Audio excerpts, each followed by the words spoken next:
come, you must have. Yes. You raise a population that has no clue how to be men. Can you bring out a quality family? I don't get married for my family. Men, every Wednesday only on NTV. Today's highlight with New geisha with extracts from Mother Nature. Game night tonight? You know, Regina's really looking forward to it. We don't want to play with y'all no more. You and Boss Lady always win, and you always gotta be all obnoxious and all up in our face and stuff. Yeah, and then you gotta start doing your little victory dance. My mom always wants what's best for us. That's why she uses new geisha with extracts from nature. New geisha with extracts from Mother Nature.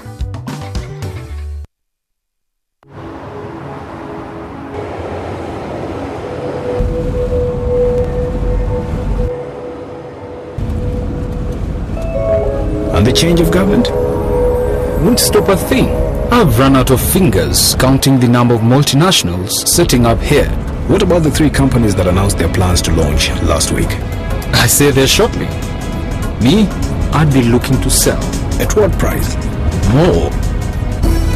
Much, much more.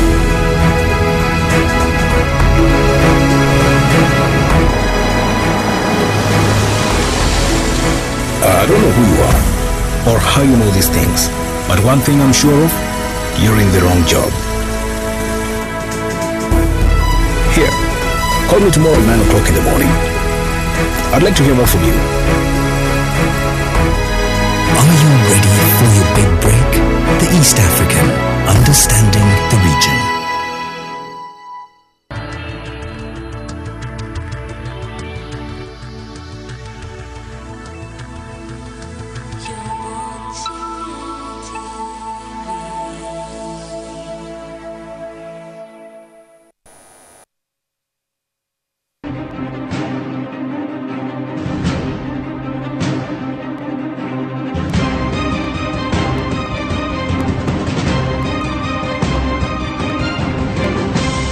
You're watching Morning at NTV.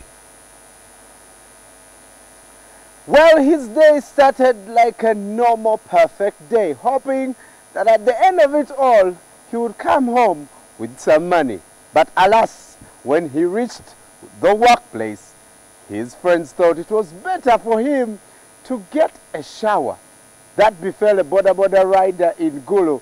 And well, on Morning at NTV, we'll not give you tips on how to shower, but certainly we'll give you tips on how you can start a perfect week. Maybe you could start it at the pool. Well, I don't know. But the weather may challenge you because it's raining in Kampala. Whatever you choose to do, welcome to a brand new week. Brian Mlondo is my name, Simon, Joel, Mabel, and Isma all ready to get you started on what definitely seems will turn out to be a fantastic week. Let's get started with the question of the day.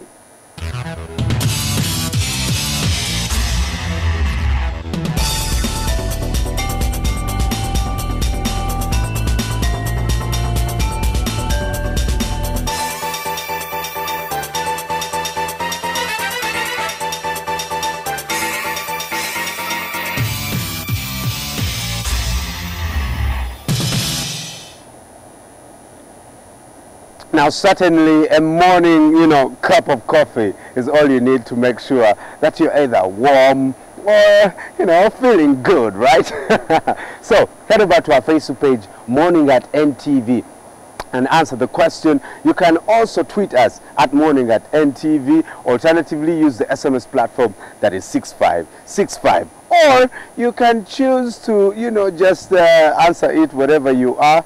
But certainly the first 5 respondents will each walk away with a mag from Morning at NTV. Now, Mabel is standing by at the NTV studios at the International Conference Center, and she'll be giving us the stories that are making headlines. Good morning, Mabel. Is it also very cold down in the studio? The AC is on, so it's quite cold here. You can see me with a coat, but unlike you, I don't have a cup of chai. Maybe I'll talk to our producer to see what we can do about that. But good morning and welcome to Morning at NTV, a brand new week. Hope you had a wonderful weekend. Here are some of the stories making headlines. 2 blasts go off on buses in Thika Road in Nairobi. The Buganda Kingdom has rejected pleas by the Attorney General to hand over titles in Bugerere to the titular heads, and the police have arrested 4 NRM youth for holding an illegal assembly. You're watching Morning at NTV. Welcome to the show. My name is Mebo Kebirunji. 2 blasts went off in buses on Thika Road near Kasarani in Nairobi. This came at barely a day after twin terror attacks in the coastal city of Mombasa left 4 people dead as fears grow that Al-Shabaab-linked homegrown cells are behind the attacks. According to the latest reports, another person died, bringing the death toll to 2 and another 50 hospitalized with injuries. 1 person is feared dead and several others injured after explosions went off in 2 buses plying the Thika highway. According to reports, several vehicles have been diverted to Kiambu Road. These attacks come barely a day after the coastal city of Mombasa came under attack, where the death toll has risen to 4. One of the explosions hit a bus and another went off at the Riff Hotel in Mombasa. No group has claimed responsibility for the attacks, which bear the hallmarks of the Al-Shabaab insurgents. The explosion at Mwembe Tayari bus stop hit a Chania Travels bus before sending residents at the coastal town into panic. The other blast took place at the Riff Hotel in Nyali. There has been no immediate claim of responsibility for Saturday's attack, but Mombasa has been hit by a wave of violence as the government continues a major crackdown on armed fighters suspected of having links with neighboring Somalia's Al-Qaeda-affiliated Al-Shabaab rebels. Al-Shabaab has carried out a series of attacks on Kenyan soil to avenge the presence of Kenyan troops in Somalia under the AMISOM umbrella. In 2011, Kenya sent its troops in Somalia to try to drive out the Al-Shabaab, which it sees as a threat to its security. And we do pray for peace in Kenya. Buganda Kingdom has rejected pleas by the Attorney General to hand over land titles in Bugerere and Buruli to the titular heads of these communities. This comes barely after government returned a list of property, including land which had been confiscated during the Obote I government. Peter Nyombi recently said that Kabaka should hand the titles in these areas to the indigenous communities, a move the Bunyoro Kingdom says will address colonial injustices. The administrative units that had been set up by the Kabaka in Buruli or Bugerere should be left to those people. So the people in Buruli will not be dispossessed. Those 2 places, it was agreed it's in the agreement. Thereafter, the central government returned the byaffe to Buganda, including 213 land titles. Nyombi said the Kabaka should hand over the properties in these areas. Because the titles are in the names of the Kabaka, and there is no way you can transfer those titles unless the Kabaka signs the transfers. So that is going to be done. Buganda Kingdom has scoffed at the Attorney General Peter Nyombi for asking the Kabaka to hand over land titles in Bugerere and Buruli to the indigenous communities. I think they were handed over to the Kingdom of Buganda because they belong to Buganda. What we are saying that if they were Ruli or Wanyara or whoever, if they built their cultural institutions somewhere, then they are free to have those titles. But the Saza chiefs or the Saza headquarters or the Gombora headquarters, which were built by Uganda Kingdom, there is no way we can surrender them to the Banyala or the Baruri. This agitation amongst the Banyala and the Baruri communities could reignite a historical rivalry between Buganda and Bunyoro. The Bunyoro Kingdom, which is yet to get its properties returned by the government, steered the troubled waters, saying Buganda should return the 5 counties, which were grabbed by the colonialists. So you cannot accuse Banyoro of creating a rift or hatred because they adhered or they implemented the Constitutional Act. As far as we are concerned, we have no problems with the Banyoro. Not at all. I've seen not once, not twice, so many times, actually over 20 times, I've seen the Mukama of Bunyoro here in Buganda. Omukama Iguru's publicist Ford Minima says the boundaries should be redrawn. So when the kingdom says want the boundaries to be restored, that's what they mean. Those boundaries should be restored. We need our counties back. There are 7 of them. The Bugangaizi, Buyaga, those have been restored, but then there remain the others, like Buhekura, like Buruli, like Bunyara, that is Bugerere, like Rugonjo, that is northern Singo, and Bulemezi, again northern Bulemezi. Those are still in Buganda, and the Banyoro are demanding their return. However, the Buganda Kingdom spokesperson Dennis Warusimbi Sengendo said it would be a futile exercise to attempt rewriting history. The boundaries of Buganda, they are properly demarcated and defined in the constitution of this country. Are you going to change the constitution? For example, there is a place here in Katwe. It's called Katwe Chinyoro. There is also a place in Kamoja. It's called Chifumbira. There is also a place in NTV here. It's called Muchitoro. Because there are so many Batoros there are so many Bafumbiras there. Now, if they start claiming that that's not part of Buganda. Warusimbi said the question of the contested counties was settled in 1995 Constitution. Minima also asked the Kabaka to return land titles he owns in Bunyoro. By the way, most of them have accepted the compensation, except people like the Kabaka of Uganda is holding about 8 miles there. He refused to hand over those land titles. But yes, he has got a land title. He's got a land title. And the Uganda Constitution, 1995 Constitution, asks him to surrender that title and he gets his compensation. But he refused. So as of now, he's holding on our land. So what is wrong if a Muganda has got a title in Bugisu or in Bunyoro? Huh? You can do your research. There are non-Baganda here with titles. They own square miles here in Buganda. We are not talking about it. And they are free to own it. Why should they say that the Kabaka or Muganda cannot own land in Bunyoro? The boundaries of Buganda are clearly defined. So are the boundaries of Bunyoro, you know. And I think everybody is free to own land in any part of this country. In 1964, the counties of Buyaga and Bugangaizi reverted back to Bunyoro after referendum. The return lit a spark which culminated into the 1966 crisis during the Obote I regime. Jingo Francis, NTV. And I thought history was boring. Well, moving on, public parks in the Kenyan capital of Nairobi are visited by hundreds of tourists annually.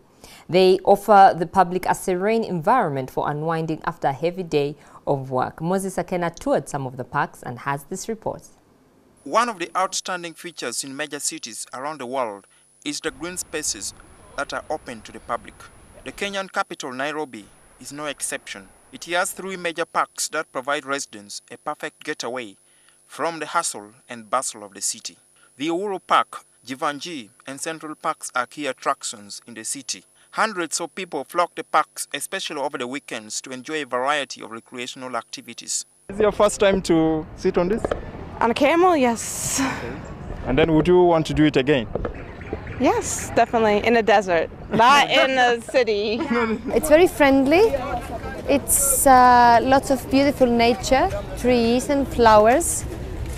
It's safe and the people are nice and friendly. Uhuru Park sits on over 13 hectares of land in the city and is the biggest of Nairobi's 3 parks. It is also the most popular. It is also here that Kenya's first president, Jomo Kenyatta, was handed over the instruments of power by British colonialists when the nation gained its independence in 1963. From its lush green vegetation to a camel, horse or a boat ride, the park is simply a buffet of attractions. Don't fall down. Huh? The experience was quite interesting. Love horses. It's quite an adventure. Yeah. Full ride. So if I want to go ride, Then you kick the horse. Good. How do I kick? Like this? Yeah, you kick it like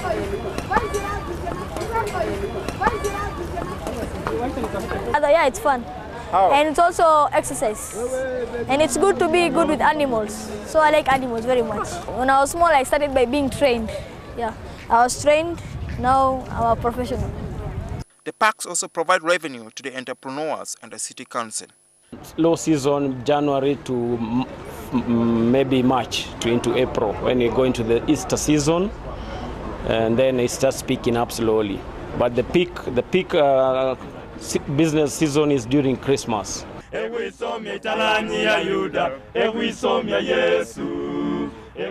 Some people like this group of singers and made the Central Park their base for owning their skills. We practice here because it is an open place where I can meet people who would be our customers, music lovers, who are tired resting here. As we sing, we make them feel they are not bored up. However, with popular protests gaining grounds in some countries, governments are limiting access to public places like the Constitutional Square in Kampala for fear that they may be used to organize mass uprisings. In some instances, public parks have been sold off for other infrastructural projects. In Kenya, however, government's attempts to take over some of the parks have been met with resistance in the past. In 1989, a prominent Kenyan environmentalist, Wangari Maathai, led a protest to stop the planned construction of a 60-story complex at Uhuru Park. The protest forced the investors to cancel the project. Wangari Maathai was the first African woman to receive a Nobel Peace Prize in 2004, died of cancer in 2011. A boat ride is one of the activities Nairobians come to enjoy at Uhuru Park. Simple as it may look, but scientists say it's one of the ways you can remain healthy. The serene environment in these parks are refreshing and offer many visitors a memorable experience of the city. Moses Sakena, NTV, Nairobi. Africa, Africa, oh liberté. And that's all we had for you in today's morning bulletin. We now cross over for the press review. Brian, what do we have as the top story in today's Red Pepper? Well, thank you so much, Mabel. And we're still at the rooftop of the Kampala Serena Hotel. Well, it's starting to shower, and this man is finally back after injuring Kofi Olomide. His bones seem to be... Kofi Olomide injured him. But the headline on the Red Pepper this morning is that the secret tapes on Muhoozi, this time on Muhoozi and Aronda, have leaked. Who is leaking these tapes? We'll be finding and, of course, discussing that and more in the press review coming up. Is brought to you by Uganda Telecom. It's all about you.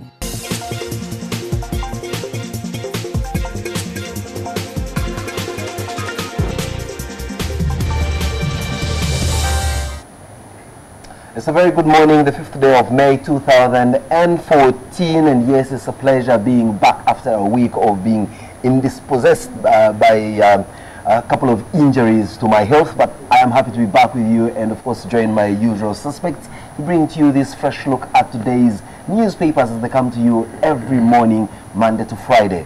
Today's edition of the press review is starting off with a look at the Daily Monitor, the Red Pepper, and yes, the Tri-Weekly Observer. This morning we wake up to an interesting headline in the Daily Monitor. Kampala Capital City Authority planning to ban borders from the city center. So there won't be borders on Kitante Road, there won't be borders in Tebe Road, there won't be borders in Wandegea. What will this town look like without borders? Apparently, the story that we're waking up to this morning.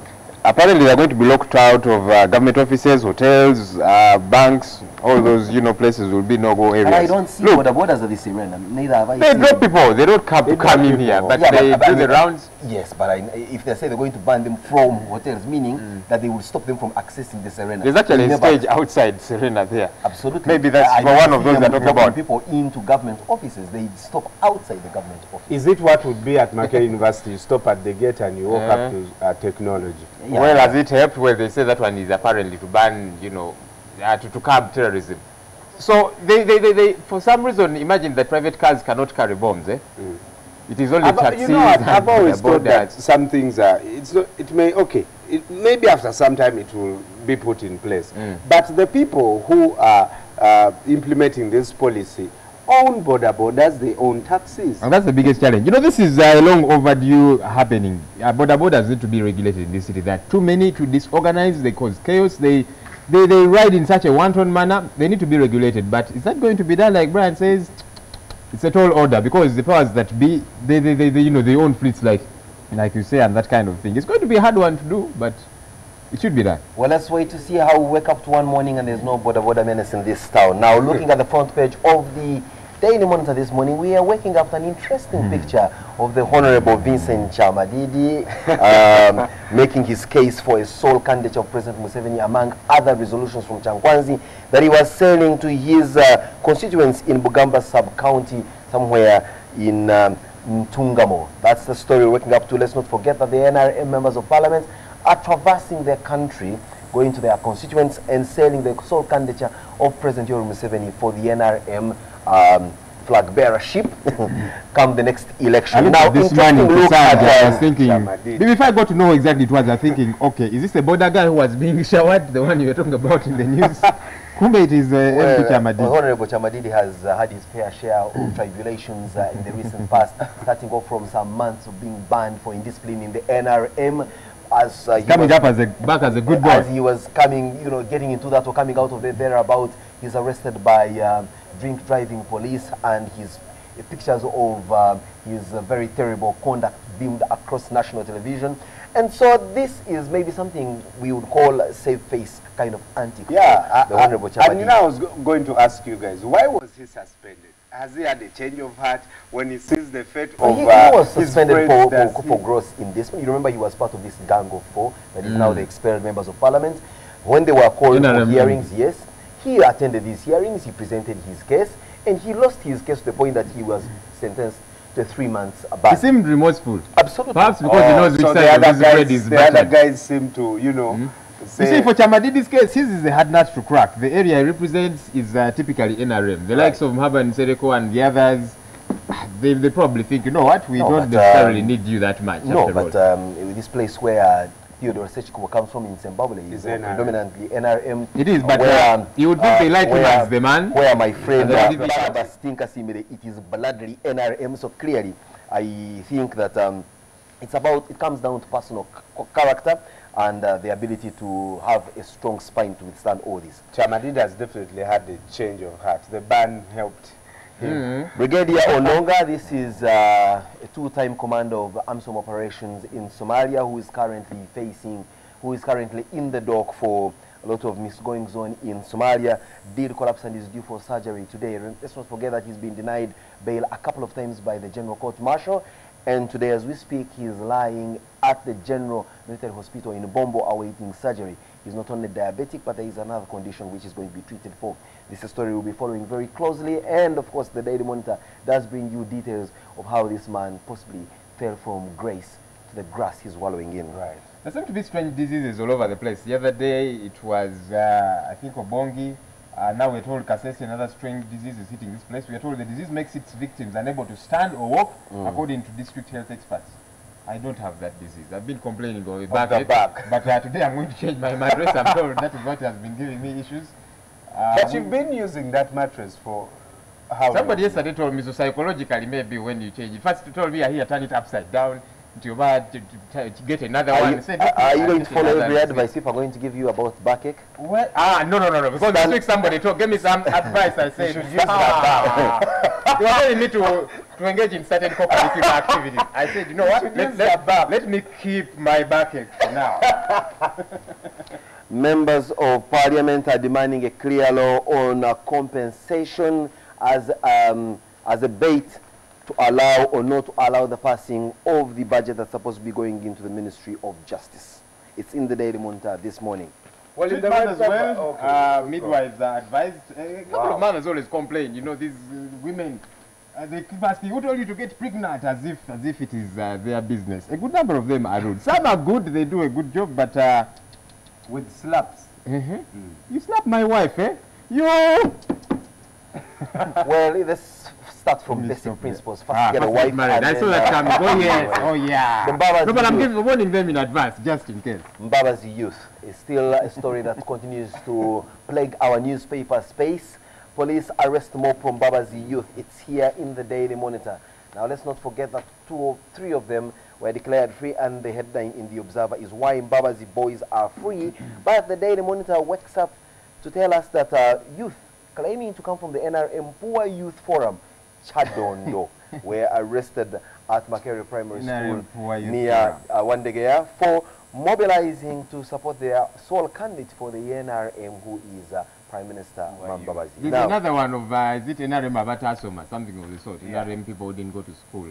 But you see, these youth, many of them, I think, are hypocrites. They're just, trying to position themselves strategically, make a bit of noise so they can, for 2 reasons. It could be that they probably want to gain certain political capital, but also financial capital. Anybody who doesn't position themselves to earn big dividends from this cash bonanza going on ahead of 2016 does not know the reason as to why they came to Kampala. And I'm told this time around the money is going to be a lot more. If you do not know why you came to Kampala, please share. Some were born, bred and buttered in Kampala, like Brian Mulon. Well, and it will be very disheartening for you to be born and bred in Kampala and for a man to come from Rwampara like Chamadidi, and he starts living a better life than you are doing when you are here at the center of power. 2016, the Observer is asking, how ready is the opposition? It's a full-page insightful analysis of how ready the opposition is. Let's not forget that the opposition has been traversing the country, and very recently, this group, together with their patron, Kanokiza Besije, were in Wujiri talking about electoral reforms. And in that's probably one of those answers to that question. Unless you sweep President Museveni out of power, you're not going to see any meaningful change in this country. It's reported both in the Observer and in the Daily Monitor. He's alluding to something he did, Adam Brett, earlier on, saying, you know what, President Museveni is not going to, calmly hand over power to you. You've got to get a hold of the man, throw him out. I don't know about 2001,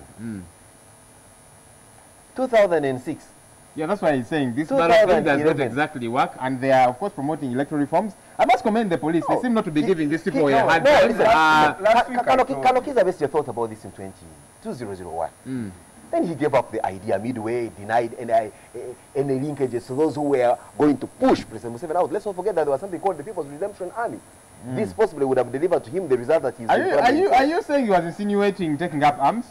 How else are you going to sweep out a government led by a general if you are shining the ballot? Well, I hope we are not misquoted. Maybe something related to Tunisia or Egypt. That's what it seems to assume. I do not see that happening here. Ugandans are cowards, but also the army and police are not on the side of these people like it were in Tunisia and Egypt. We're talking about rebellion. That the opposition still has a lot of work to do. Certainly, when you are up against this man, they still have more 10 years to beat this man. More 10 Without years. a doubt, if you have the state machinery to yourself left, you have got all this money, you can raid the treasury whenever you want to. We in Kampala understand what the opposition is about, and we appreciate. But when they move up country, you beat them up. We beat them up. They don't have the capacity to mobilize.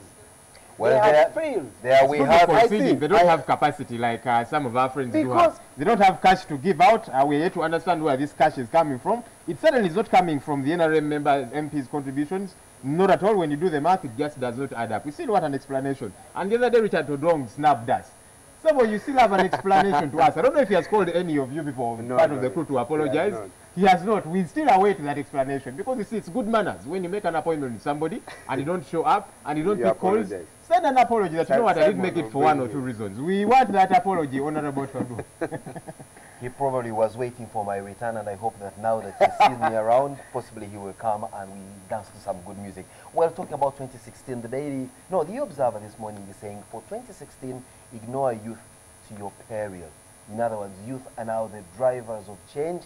Question is, when Mbabazi youth are arrested left, right, and center, when you see the opposition bandwagon moving around the country of old men way past their 50s mark without having many youth, members anchoring them. The question is, who is ignoring youth, who isn't, and to what extent will youth deliver to themselves that meaningful leadership that will make them the prosperous people that they want to be? Well, you know what? It's an analysis in the Observer. While you're depending on this youth, you must also understand that the youth right now are very, very gullible. You can easily be manipulated. So make sure, as you also manipulate them hard. with some hard cash. And, we need to engage the youth about the money. They're not about productively, giving these young people money to excite them around. Yeah, it might get us a very quick means to one end, you win an election and that kind of thing. But we should be concerned about the future of this country. And so we need to think bigger, engage these youth a lot more productively. If Uganda is to move forward, we need to begin to unlearn and relearn and begin undoing certain things.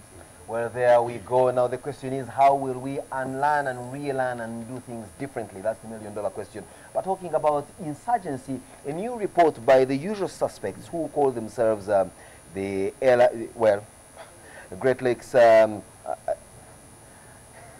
outfits just confuse me, but get yourself a copy of the Daily Monitor and find out what this report is saying. It's saying that the LRA has heightened their attacks on civilians wherever they are holed up as a result of the UPDF getting deployed in South Sudan. So we are seeing a resurgency of the 20-member LRA now causing a lot of havoc wherever they are to civilians, wherever they are, simply because the hundreds of UPDF soldiers that were keeping them at bay have been redeployed in South Sudan. Luero NRM aspirant stepped down for Nalwanga. That has been a raging battle. She seems to have a sigh of relief now. I'm not too sure that gives her reprieve because she has a hard nut to crack in the person of Brenda Nabukenya. But we'll wait and see. We'll wait and see. Since now there's a lot of good money in sacks going all over the place. So. Well, last week there was a story of the IGG saying, she needs more resources to be able to track public servants' property and list them, and how did Kasiate get, what is your dream car? You said it the other time.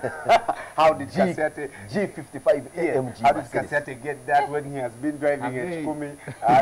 How does it take fuel to Jinya and takes diesel back to Kampala? On a salary of like 1.3 million. Yes, and now a list of 100 bosses named in the IGG latest NSSF report have been exposed. That's in the and they say there's one manager who blew up to 1 billion shillings on 19 phone calls he made to his wife.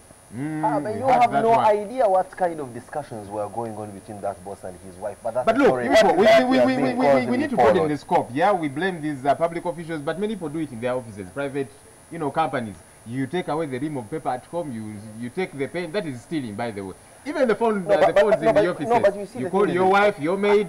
So we are no, but there's nothing wrong with calling your wife or maid. Using your office line. Absolutely. And your office airtime. Absolutely. It's not given to you for that. Now, use your private phone, your cell phone to do that. Joel, let me speak from the benefit of a person that has these perks of having an office phone and having an office car. Now, let me tell you, because I am working under these conditions, my emotional and mental stability, that I'm able to find out what's happening in my domicile, that my wife is fine, that my children are okay. It does not make it right that you use can I make my point, please? The thing is, you don't listen, and you want to just go on. That's what we have already been saying. I am it's not anything new.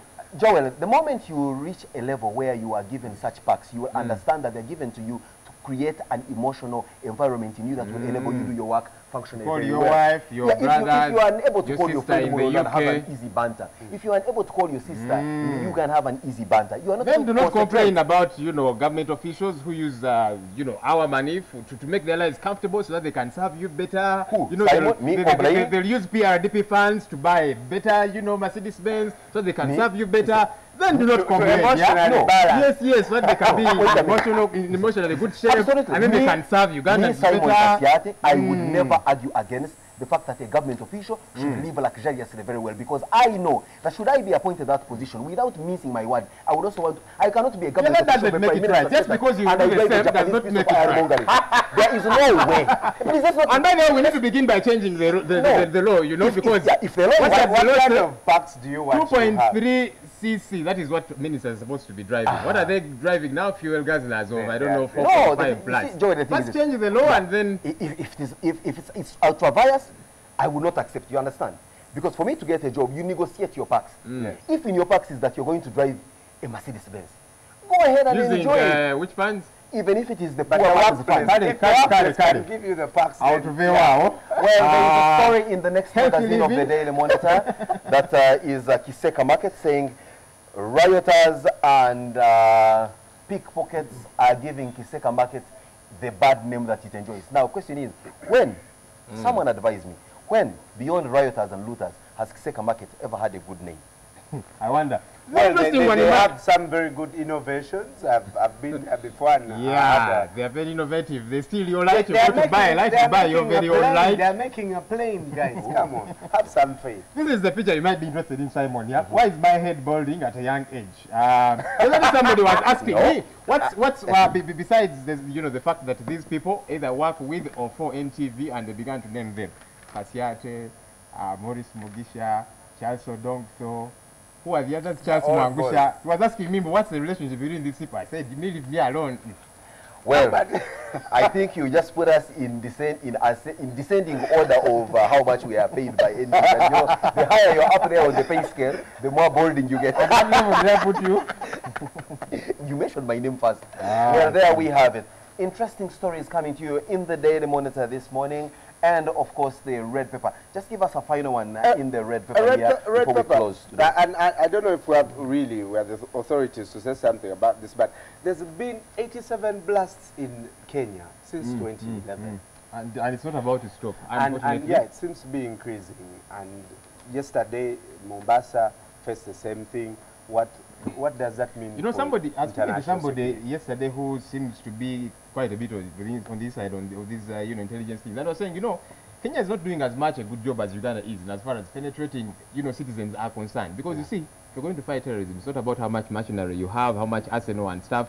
It is about how you penetrate people. They know these people, And of course, in our case, we are using a lot of money. You keep hearing, sign here, let him sign for 2 million and so on. Probably a lot more goes on that does not leak in form of tapes and that kind of thing. So I think Kenya needs to do that a great deal because the citizens know what is going on. Yeah, it's not about you deploying heavily and that kind of thing, and it's not working for them. Well, there we have it. We still remember this a neighboring country, and whatever happens in there, when Kenya catches a flu, definitely we run our noses almost to shreds. Yes, and this press review is brought to you proudly by Uganda Telecom. I hope it still is. While I was away, so many things did happen, and I need to be brought to speed with what's going on here. While I was away, my good friend Pajil Mande did resign from UNEB. I saw you discuss that, and I think that was one of the highlights of my absence from Yeah, is the saddest. No, one of the highlights of my absence that I was not here to discuss such a huge trending story, and I know I'll take these wonderful viewers of ours down the path of history, but I believe that maybe more interesting stuff will still come your way. Mabel is standing by in the studio, and I would love to find out from you, Mabel, what's happening on the international scene. Did miss you so much last week, but happening now on CNN on the front page, we have this story just never ceases to amaze me.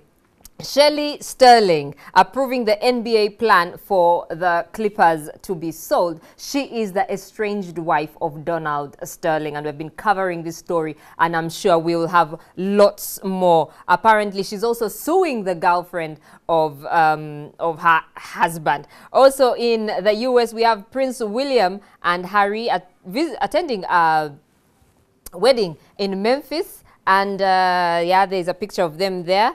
And I think it was a friend's wedding. And we also have Condoleezza Rice refusing to speak at a university she was invited to because there was a protest. People were not happy with what she did some time back regarding the war in Iraq. On Reuters, on the front page of Reuters on their website, we have pro-Russian militants storming a Ukrainian police station and freeing 70 fellow activists. This happened yesterday in Odessa, and yeah, it's really sad there. And in BBC Africa page, we have Pistorius murder trial set to resume on Monday after 2 week break, and we also have the Nigerian leader admitting he does not know the whereabouts of the dozens of schoolgirls who were abducted last month by Islamist militants. We also have the government forces in South Sudan launching an offensive to try to capture the town of Bentiu several weeks after it was seized by rebels. That's all we had for you. We shall be taking a short break, but the big story continues.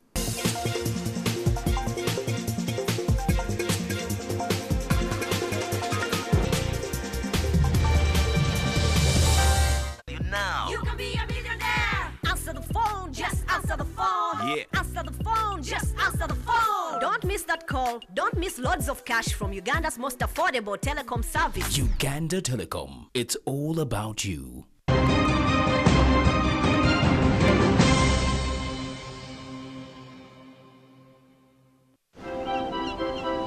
Every idea we have begins with you. The way you connect. Good morning. How you browse. How you share. And how you interact with the world around you. Your relationship with your God is the most important thing. Have a company of people who have got a similar mindset. How do you want people to think, feel, and act after your talk? In other words, what's your objective? You inspire everything. Because in the end, innovation doesn't really matter unless it does something that really matters to you. And we are HTC.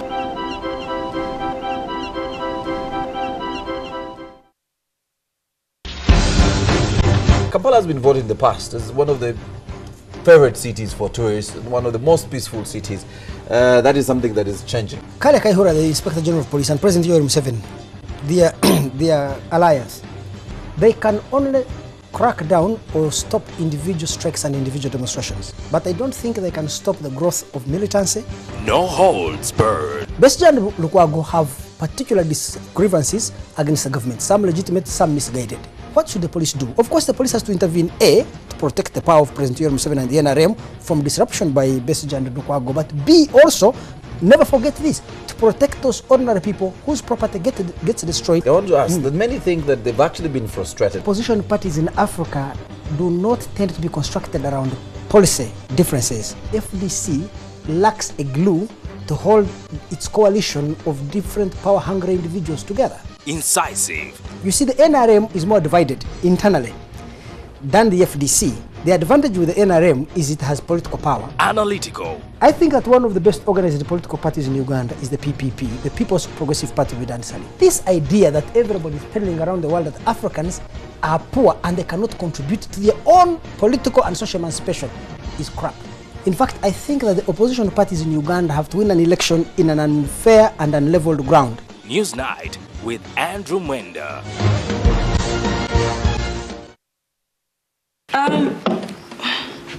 What's that? That document. Oh, that. Just some business. I came to apologize. I have no right to interfere in your lives. I've eliminated the only evidence that links me to Ivan Chinawa's death. But you didn't have to kill another person. It's not like I've got anything to hide, Nene. Just go ahead. Victoria, how is it like to work for Miles Filagazi? Blood seemed to matter not. Blood? Yeah, blood. I'm responsible for your father's death.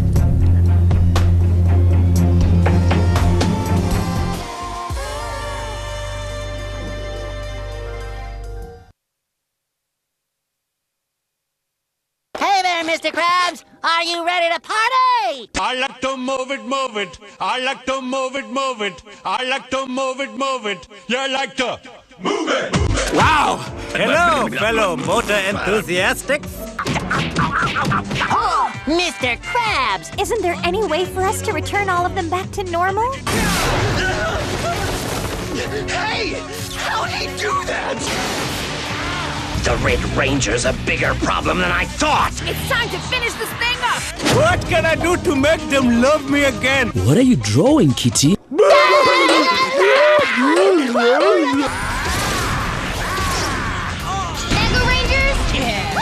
That's a mega win! Hello? King Julian, you are truly inspiring. Ow!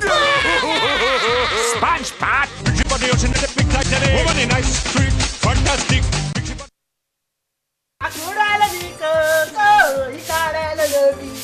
Oda, I no go stop to the singing. No problem. Keep singing.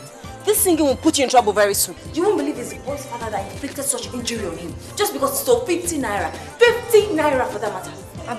That man should be arrested. Oh, how God. How I wish I could just see that man and give him a piece of money. Abigail, I don't care if you're chatting with Barack Obama. When you're at work, you learn how to detach yourself from that phone else to get you into trouble. Whatever. I mean, you should be happy that a pilot is asking your friend out. My brother, I learned that 3 armed robbers tried to rob a man as he came out of the bank at the junction before the express. Don't try to be the hero. You won't kill me.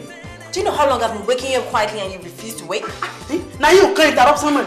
I'd like to pray with you, nurses, being the vessels that the Almighty God has been using to heal His people. Okay.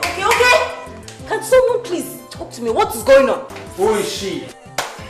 See, I hate cheating in my life. I hate cheating, and nothing will make me have 50 kobo to that money I already get you.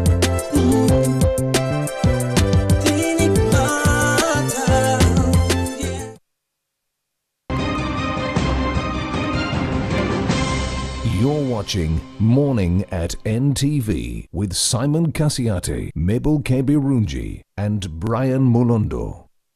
A beautiful picture here of what Kampala was looking like a few minutes ago, and some people wishing us a very good morning. Ronald, Victor, Johnson, Patrick, Liz, and Simoniga, a very good morning to you too. Kampala indeed is a beautiful city. We now return to Simon for today's big story.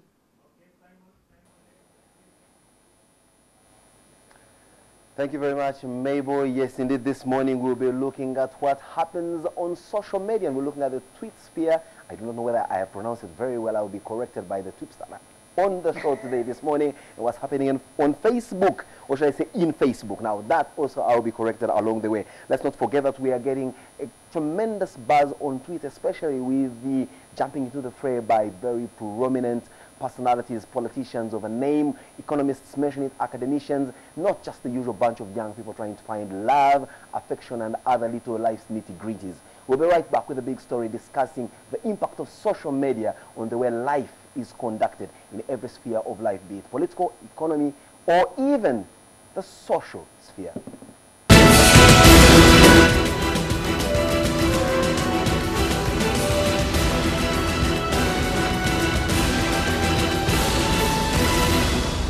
From where I sit, at least the information that I have at the latest is that there are 550 million registered users on Twitter. On the other hand, we have 1.15 billion users of Facebook, or should I say Facebook pages. And yes, on the 23rd of April, it was a Tuesday, our very own President Yoweri Museveni did get down into the tweet sphere, and using his handle at Kaguta Museveni sent out his first tweet saluting Chambogo University science students for making a vehicle that uses ethanol instead of petroleum. A lot of symbolism in there. Of course, for those of us who love the bitter, we are interested that the first tweet of the president had something to do with alcohol. But of course, far from that, the president has now joined the has hit the information highway and is now doing business unusual. Previously, interfacing with the president was through mundane old news on places like this TV station, but now you can interact with him on Twitter, and this is not a first. Let's agree that in the region, President Yoweri Museveni follows President Kagame and President Uhuru Kenyatta, who are very active in that sphere of the world. Now, the million-dollar question that we are putting to you this morning is, previously, social media was for those of us to socialize, we lesser mortals. Now we are seeing the high and mighty jumping in there. What exactly is in it for them? With me, I've got very, I can't say contrasting, but I would say very interesting guests with me. I'll start with the lady, as always the adage, ladies come first. Ruthi Aine Tingyebwa, who's a journalist blogger. She is the Youth Hub Africa correspondent for Uganda. Well, one of the first female bloggers that we've had in this country. She's had 5 years of experience in anchoring news and hosting radio talk shows. These are very difficult people to host on a program like this one. Good morning, Bro. Good morning, Simon. She looks every bit of Twitter with her. Michael Nitegeka, he's an ICT specialist and consultant. He's an expert in leadership development, IT strategy, social media integration, communication, and business process strategic alignment. Oh, what isn't he? Good morning and welcome to the show, Mike. Good morning, Simon. Pleasure to be here. Rosie, finally from your tablet now you can see what President Museveni is saying or thinking. Yes. Is that an exciting development where you sit? I think the big question here is, why is he on Twitter? Why did he tweet? We're not even sure he is the person behind the handle. But supposing that he is, because we have had so many other parody accounts before, the big question is, why is he on Twitter? I would love to say that he's on Twitter because he has an agenda to drive. He finally thinks that maybe he can be able to interact with the online community, with, around, and Uganda just so that he can put a message across. I mean, and we're not ruling out the fact that we have 2016 around the corner. So that is something that we have to look at. But, you know, history has shown us that once you adapt to the way your people are moving on, sometimes we think that the people out there are big and mighty and then do not need to get along with what other people are doing. And so I see President Yoweri Museveni getting onto Twitter, something that I would have loved to see a long time ago. I remember writing about it in 2011 in one of my blog posts after Jacob Zuma had been using Twitter to gather information from his electorate about the State of Nation address. And what happened in 2010 was he asked through the Twitter account, President Jacob Zuma said, can we have, what is it that you want us to address in the State of Nation address? In 2011, I must admit, I was not on Twitter. I was a spokesperson of the European Union. Where were you? Uganda. Now, the quintessential story that I think we're looking at different population trends here. In South Africa, possibly you'd never find anyone of my profile then in 2021 not being on Twitter. But in Uganda, there's many, in fact, I hasten to say hundreds of thousands of people watching us right now who hold very sensitive positions, who need to interact with people, but are not on Twitter. That's why I asked you my question, which you dodged tactfully, being the journalist that you are. Is it an exciting development that President Museveni now joins the army of tweeting persons? Yes. Would you call them Twitteratis or tweets? We call them tweets. Okay. Yes and no, depending on which side of the coin you're looking at. Because I am saying it is good because he gets to interact. He'll have to create time in his schedule to personally be there. I would want him to personally be there, other than have someone handle the account for him. Because then like he gets they to see say, what when happens. you have a dog, you don't bark. This man has got so many in his. Well, and don't use it very metaphorical. It's just a figure of speech. Mike, turning to you. Yes. Ruthie is wondering whether the president, one, will create time in his schedule to personally feed into this, or what agenda is he driving with going on Twitter in a country where the vast majority of people are not on Twitter? Or is he looking at the growing trend of a young population feeding into the next election? Or how do you read this positioning of the president? I think it is, I read it from his responding to the time, where the things are happening, and yes, I have to be there. What will make the difference is his commitment to being present. Because in this country, we have a lot of what I coined as Me Too strategy. Everybody else is, then I'm also. We are seeing a number of CEOs, we are seeing a number of MDs going onto Twitter and, hey, the people... I also have a handle. You know what happens is they send an advance party, please welcome. And so we all say, okay, so and so has now joined Twitter, and 2-3 months down the road, everything goes down. You send a tweet, you'll get a response after 2 months. And if we cannot engage on social media, people will disengage. And so the difference is going to be his ability to be present, his ability to respond to the issues that people are working on. Here, this online community where you live and actively participate. Yeah. I mean, it's a little bubble where you guys close yourselves in. I mean, here I am on set with you, Ruthie, and you are on Twitter. You are physically here, but you are interacting with the rest of the world. How many people have that attention span to be able to multitask and be in a place physically, yes, but keep, having discussions and putting across agenda? Isn't Twitter a bit too destructive? I'm just asking. I mean, you need to know people who are afraid to join this online community because they think it's extremely destructive. It makes you antisocial. You don't interact physically with the people around you, but you are somewhere in some kind of blog sphere, in a virtual world.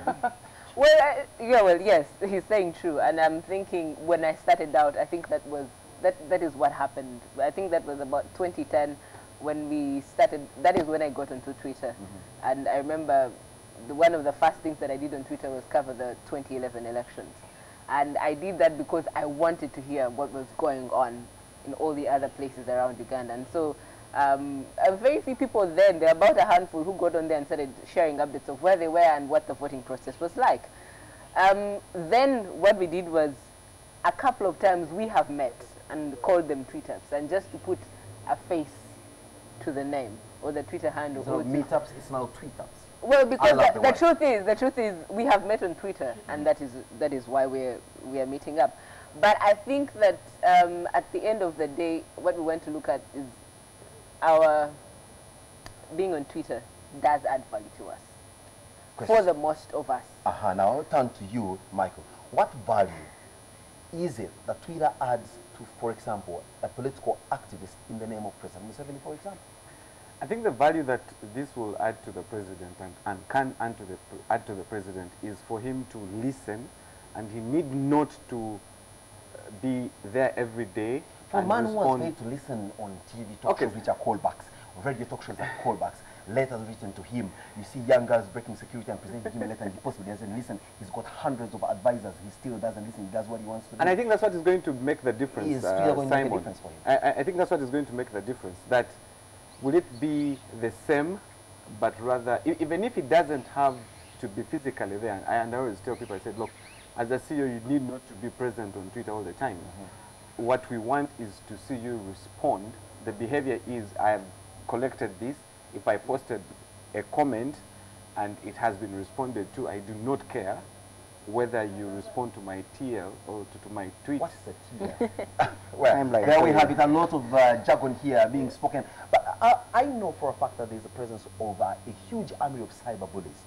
People who get onto Twitter and all they want to do is just break you down and smash you off. Of course, I always show them the middle finger. For me, I don't have a lot of patience for such people on Facebook.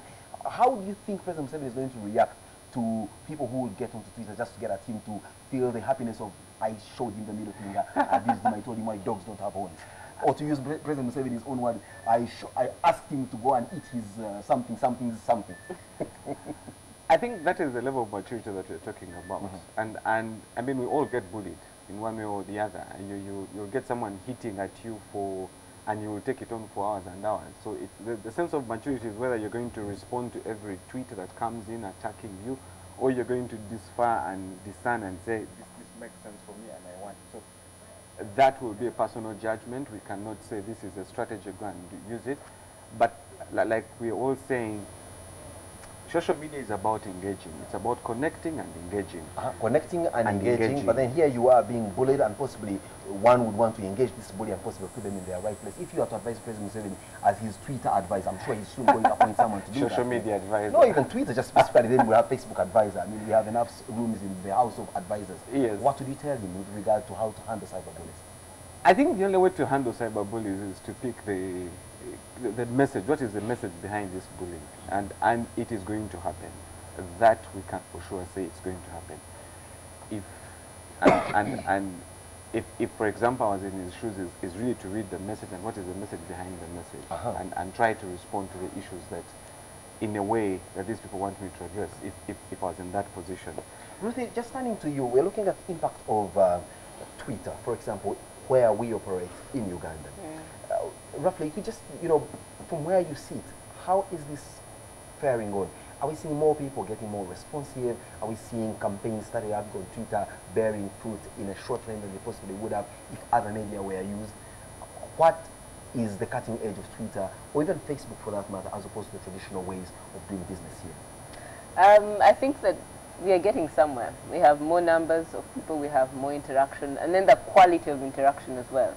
So when you get onto Twitter, depending on what your expertise is or what your spheres of influence are or the kind of publics that you engage with, when you get onto Twitter, you kind of choose who you want to talk to, which is a good thing. And sometimes it is a bad thing because you don't necessarily get to interact with everyone as you would have loved to. However, the good thing about that is that then you have messages that are directed to certain people, that are directed to certain publics, and then the messages get across. You have had about 40 smiles over 40 days. That is a very brilliant campaign. She was that, here last time I was a brilliant campaign that was birthed and brought to life through social media. I remember that in 2012 as well, we held one Kisenyi photo shoot where we mobilized people on social media, which was mainly Twitter and Facebook, to come and go down to Kisenyi and look at what the people look like, the young children there are like. And we gave them a moment of a lifetime, take their portrait pictures, and then we had one of the photo studios say, I will do the prints for 100 prints for free, and we gave back to community doing that. There are so many. Now, the good thing about this is that they actually happen and they yield fruit. the bad thing about them is they're flash mobs. So they happen after an event and then it has died down. And so you have multiple campaigns coming up. But then again, you get to see that there are people that care in society. There's a lot of social change that has been brought about by using social media. And I think that is not something that we can ignore, really. It is something that we need to appreciate. I want to look out for at least a bit of some distraction or negativity in this. Michael, you know that with the advent of cameras on every little gadget, we have pens, phones, spectacles, even clothes.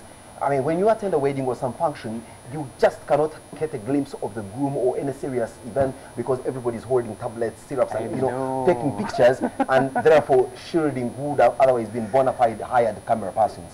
Now let's get down to Twitter and Facebook, which is supposed to be another way of interaction, but for the most part gets very destructive. You step out on a date with a gorgeous lady like Ruthie here, and you should be having a conversation, but she's away, lost in her own world on her tablet. You also are away, lost in your own world. You only just look up, take a sip of your wine, and go back to that.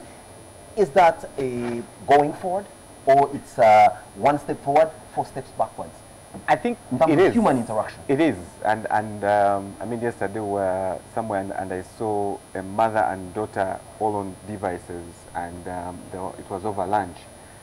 And sitting with the family, we said, so are these out for lunch as a family, or they're here to make the gadgets talk to each other?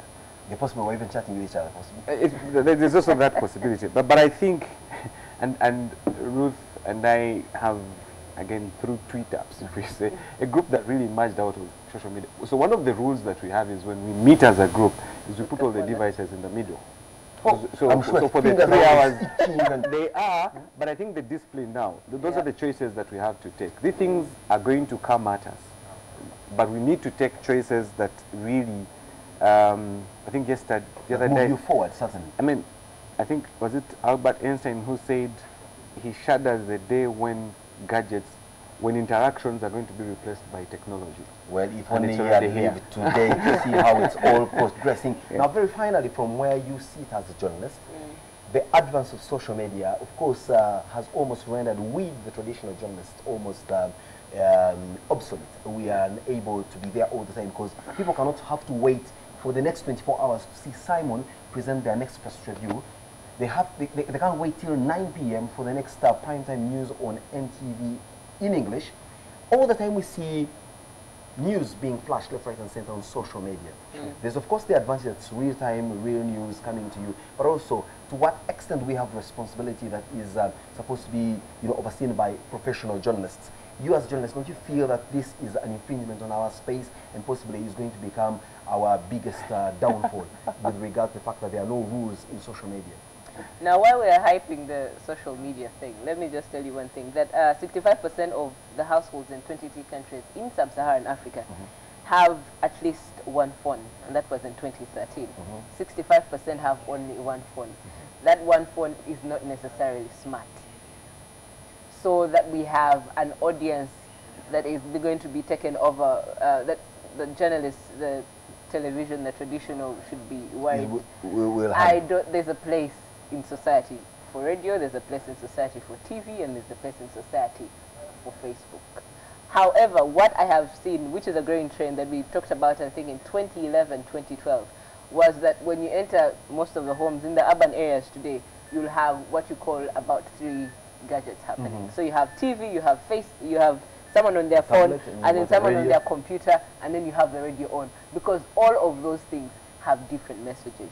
And we're at a point where we shall see everything, social media usurp everything. I don't think so. Because the truth is, we still have illiterate people. We still have, what do you call it? We call it... also, people who just adamantly refuse to adhere. No, yeah, there is that as well. Or they just cannot cope. Not everyone can. My father put him on Facebook after a while. He's like, please delete my account, willing.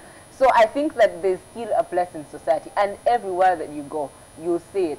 Yes, in Europe and the Americas, probably people are beginning to think that, are beginning to let, the journals go away. But I have talked to people who say that holding a book, for example, just reading the print, just even smelling the paper, the newsprint, is an amazing experience. It has, e-books have nothing on it. So or the experience of flipping through a page on your tablet. is also very interesting. Michael, you will have the last shot since Ruthie did have the first shot in here. And from where you sit, how much Twitter interaction is there going to be to effect a certain trend or a change come 2016? I think we will see an increasing role. Meet the PM or ask the Prime Minister. Yeah, so that's what I'm trying to say. The President threatening to answer our questions every 2 weeks. Yeah, and sometimes I want to say, was it a reaction towards all this whole thing that has been happening, and maybe my hypothesis will be proved one day that it was a reaction. But yes, we're going to see an influence of social media in the way the elections will to an extent. Now, because I always tell people, you can choose not to be on social media, but the question is, who is influencing you or talking about you, Simon, on social media, and what kind of impact they have? So what we're going to see is, I think, an increasing role. So we'll say every politician, but let's also not run away from the fact that we're going to see an army of guys who are out there to just protect territory. So if you attack my candidate, you'll have a barrage of guys hitting at you and trying to make sure that, and we've seen it. They break you down. We've seen some people, we've seen some... So in other words, the new frontier or the battleground will be on social media for especially the big candidates. And I think Ruth mentioned that you will have both spaces. Yeah. But what we're talking about is that there is a demographic trend, if I could put it that way. We have a younger population, we have more guys coming out of university, they're likely to access these gadgets, and they are present there, and they have influence, they have people who follow them, who listen to them. And you also have those who push them and who ask them to say what they're supposed to say. Thank you. So well, unfortunately, time is not an ally on our side. We must break it up here. Let's take a short break. When we return, it's Simon Says.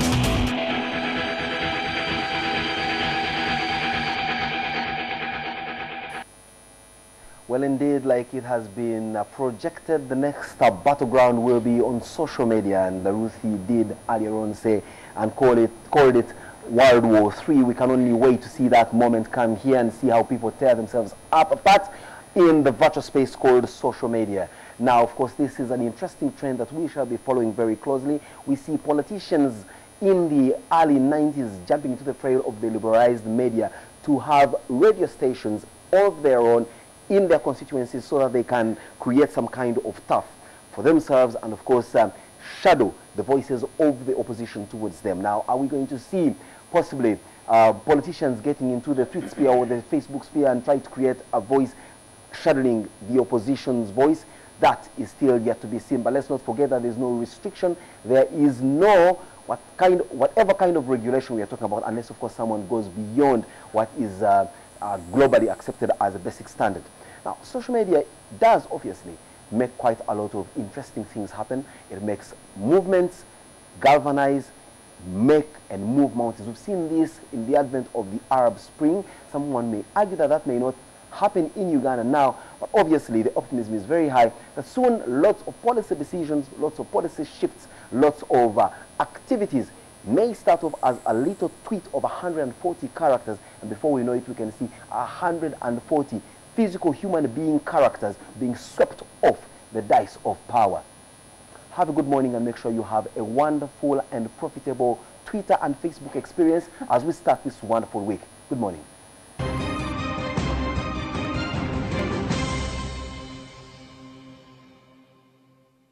Are you and I ever gonna have a chance to be sisters? You want the baby to have my name? Would that be okay? Son, I'm happy you came. Yes, especially since I thought you were shunning all things Newman. I have my own reasons for showing up. What did you say about him? I'm sorry, attempted rape. Okay, look, whatever you think you know about him, you don't know his heart. If there is a way to make me feel more miserable, you will instinctively find it. You gave up the one woman you loved, and now you're having a hard time figuring out how to move on? I can't imagine who would want to hurt a good man like you. Okay, you know what? I don't need you telling me how to feel about Lily. Are you pregnant? No. Then why are you trying to alienate Tyler? Has something happened between the two of you? Are you afraid that I'm gonna do something to ruin your marriage, or that you will? Why don't we have a party? I'll bring Nikki and bring your siblings. How's that? Now, what are you gonna do? You gonna blackmail them this time, or are you gonna bribe them? Looks like Mommy's not the only one who knows how to make up a story.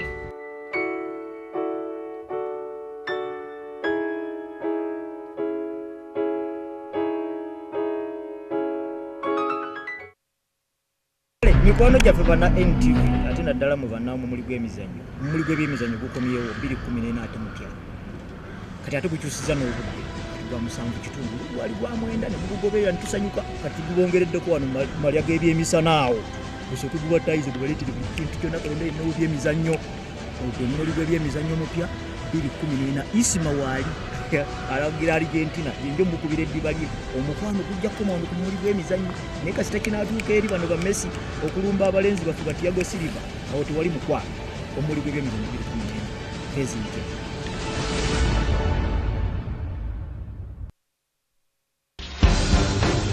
Kampala has been voted in the past as one of the favorite cities for tourists, one of the most peaceful cities.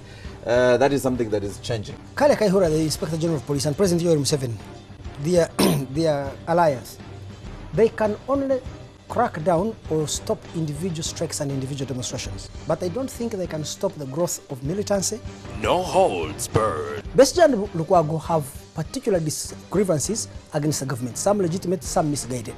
What should the police do? Of course, the police has to intervene, A, to protect the power of President Yoweri Museveni and the NRM from disruption by Besigye and Lukwago, but B, also, never forget this, to protect those ordinary people whose property gets destroyed. I want to ask that many think that they've actually been frustrated. Opposition parties in Africa do not tend to be constructed around policy differences. FDC lacks a glue to hold its coalition of different power-hungry individuals together. Incisive. You see, the NRM is more divided internally than the FDC.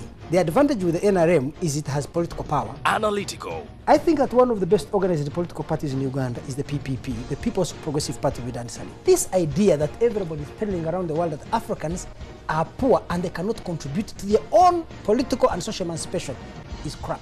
In fact, I think that the opposition parties in Uganda have to win an election in an unfair and unleveled ground. Newsnight with Andrew Mwenda.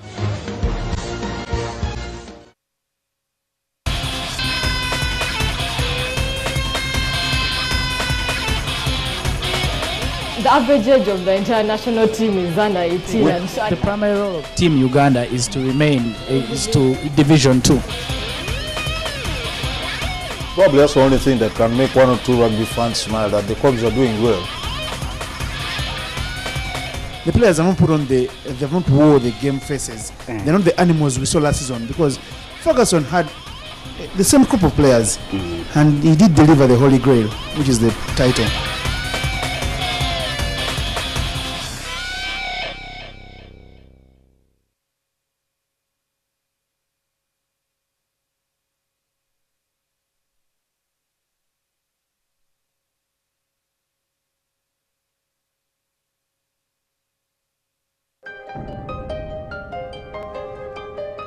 I was going to my hall, someone came from my back and was how tugenda okwebaka ekiro yanga mwami omanyi webakeko nange omulundi gw'ogusembayo. I went to the nurse and I asked why is it that our father is negative and for us we are positive. Every time I find a story of assault of one person to another, I get disturbed. Mwayombye ekiro lwaleeta suzeewo lwe bakwokezza naze poza kimu nti mujja wange yanjokezza. Kino ekyafa kino kyali kyakulira muno mu lubuto. The Irene I know just loves music and loves to sing. I've never seen her even smoke a cigarette. The days of legal trade in slaves are history, following its abolition in the 1800s. They tie you like this. That's when I started getting past. Everybody has a story, but yours will only become our story when you share it.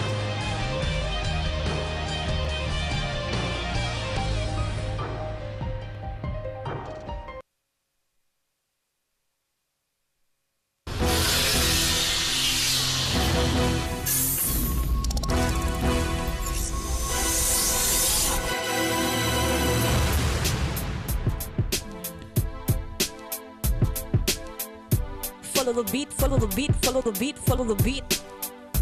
Follow the beat. Follow the beat, follow the beat, follow the beat, follow the beat. Follow the beat. Follow the beat, follow the beat. Follow the beat. Follow the beat, follow the beat, follow the beat, follow the beat. Follow the beat.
You're watching Morning at NTV with Simon Kasiate, Mabel Kebirunji, and Brian Mulondo. 15 after 8, if you're just joining us, well, we're at the rooftop of the Kampala Serena Hotel. Thank you so much for staying with us. It's a Monday and a day that is not loved by many, but it's the 5th day of May 2014. The year is fast, definitely. Earnings coming to the middle of the year. Countries all over the world, especially Uganda, Kenya, and Tanzania, preparing for the reading of the budget. Banks handing in their losses, slash profits. Businesses closing their financial years. And if you're just joining us, well, welcome aboard the hottest ticket in the morning. And before the break, Simon Kasiate was chatting with Ruth Aine and Michael Nitegeka on social media and, of course, its impact on politics, business, and all the spheres of life. And the president, who has just joined Twitter at Yoweri K, that's his Twitter handle. Do you think it's good for politics? Do you think that it's going to change the dynamics of politics? Actually, his Twitter handle is at Kaguta Museveni, and you can go there, follow him, and see some of the tweets, probably engage.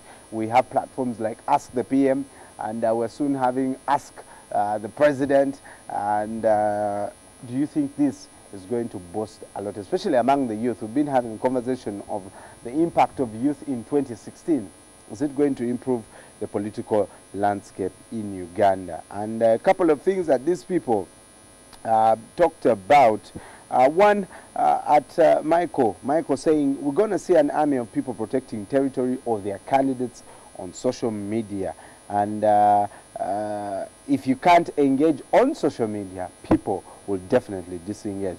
And some other platforms, if you're boring on social media, if you're always talking about, you know, annoying things, we will unfollow you.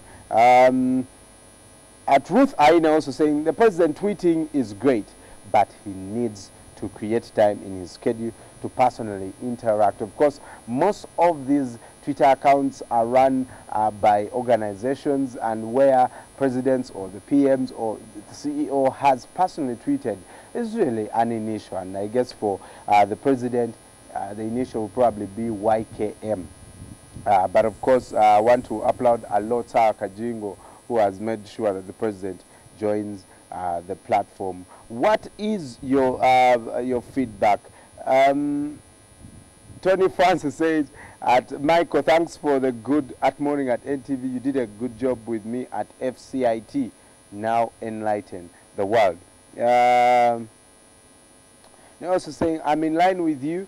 Putting gadgets in the middle helps. Great discussion on the impact of social media. Very high-profile guest. Glad at Kasiate is back too. That is at Igor Morris commenting that. At Qatar Raymond, retweeting and favoriting most of our things. At Church Boy, and also tweeting and retweeting also things. Nargis, thank you so much. You definitely produced a selfie that also caused the world to stop. Not Twitter to crash, but definitely we notice the work that you're doing in the US of A. Mabel is standing by with your Facebook comments. And also, Mabel, who is lucky to be born this morning? Thank you very much, Brian. I will be telling you who was born this day right after this. Happy birthday to you.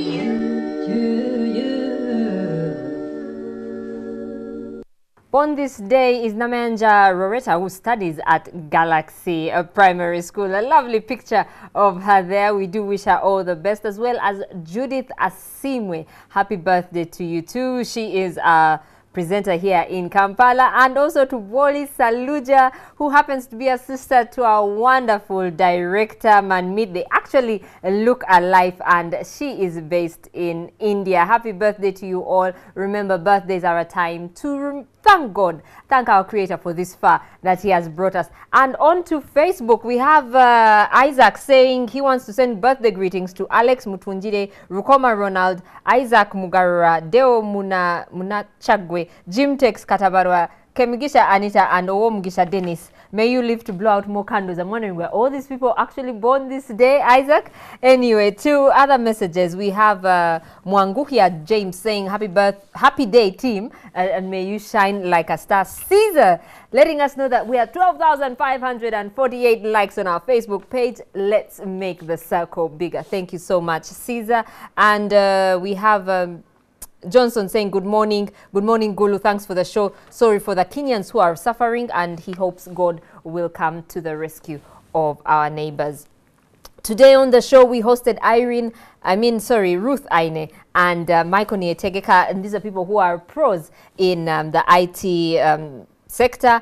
And some of your messages here, someone, Winson says, Simon, I like that you put them on the spot.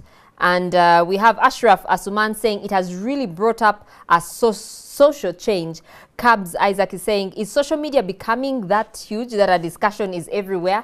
Thank God I am not addicted. And Ashraf also appreciating the big story. Odong Joffrey says it gives us an opportunity to share and to communicate within and outside Uganda. Samuel says it is good for our era, but he really, see how he has spelled the word era. He says it is good for our era. I think he means ERA. It is good for our era because he brings himself closer to some of us, giving us a platform to share issues in communities directly with him. I think he's referring to the fact that President Museveni has just joined Twitter. Now, earlier we posted a lovely picture of what Kampala did look like when we started the show, and we've got lots of comments. We have, I think, someone in the diaspora, Sherry Allen, saying, wow, that's a lovely view. Good work you're doing, by the way. The moment you see those two buildings, you know you are in the heart of the city, and it reminds you that you are in town for business. We also have Emmanuel Nkurunziza saying it's now live and clear over here in the United Arab Emirates. Good job morning at NTV. I wonder if you can actually watch us from the UAE. We now hand you over to Brian for today's HTC moment. Well, thank you so much, Mabel. Definitely happy birthday to all of you that have been born today. Now, my guest this morning, we're going to be talking business stuff only. Henry Muwaga, who is a Senior Manager Strategic Partnerships at MTN, will be looking at how MTN Business is providing a solution to small businesses and, of course, entrepreneurs, and how MTN can help your business, do more. Now, HTC proudly powering everyday life, quietly brilliant. The question for this week is which model of HTC will be launched at the UEFA Champions League final? Question, which model of HTC will be launched at the UEFA Champions League final? Answer that question with the correct answer. Send it to 6565. That is 6565. I'll say that again. Which model of HTC will be launched at the finals of the UEFA Champions League? Good luck to all of you. Now, it is definitely it is the biggest network in Uganda with more than 8 million customers, and have now set out to help small businesses do more and, of course, save time and money. Who are we talking about? MTN. Coming up on Everyday Life, we'll be looking at how MTN Business will help your business save money and time. Coming up on Everyday Life.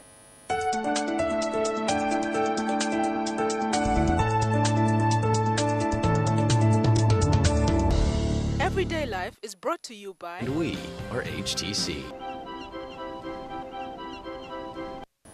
Well, this morning, Henry Muwaga, who is the Senior Manager at Strategic Partnerships from MTN, is joining us. Good morning, Henry. Good morning, Brian. This must be a usual day for you.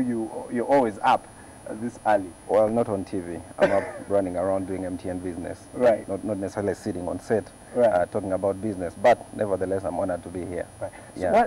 So you are a strategic partnership. What does that mean? What do you do exactly? Well, as part of our discussions this morning, you realize that as MTN, we are committed to supporting businesses, right from small businesses to large multinational businesses. And part of the strategies effective last year was to ensure that we give our businesses, the customers that we work with, a memorable experience. Right. The world standards require that businesses partner with the right people. My job is to ensure that as MTN, we partner with the right people to meet the demands of our customers, like National Media Group, like NTV, right. like Serena, right. you know, and that is what exactly strategic partnership is about. I'll break it further as we talk right. about it, but in a nutshell, that is what it is. Well, you started out with coffee sessions at all MTN outlets, and exactly. Some of us had the privilege of having this, coffee. We literally went from outlet to outlet. Exactly. What was this about? Well, coffee is native to Uganda. It's not new to us, and it's native to Africa, of course, and so many other countries. The cup of coffee that ends up on our table goes through a process. Yeah. Now, we believe that, like brewing a cup of coffee, businesses must be engaged in the right processes. You will notice that businesses are interested in seamless integration.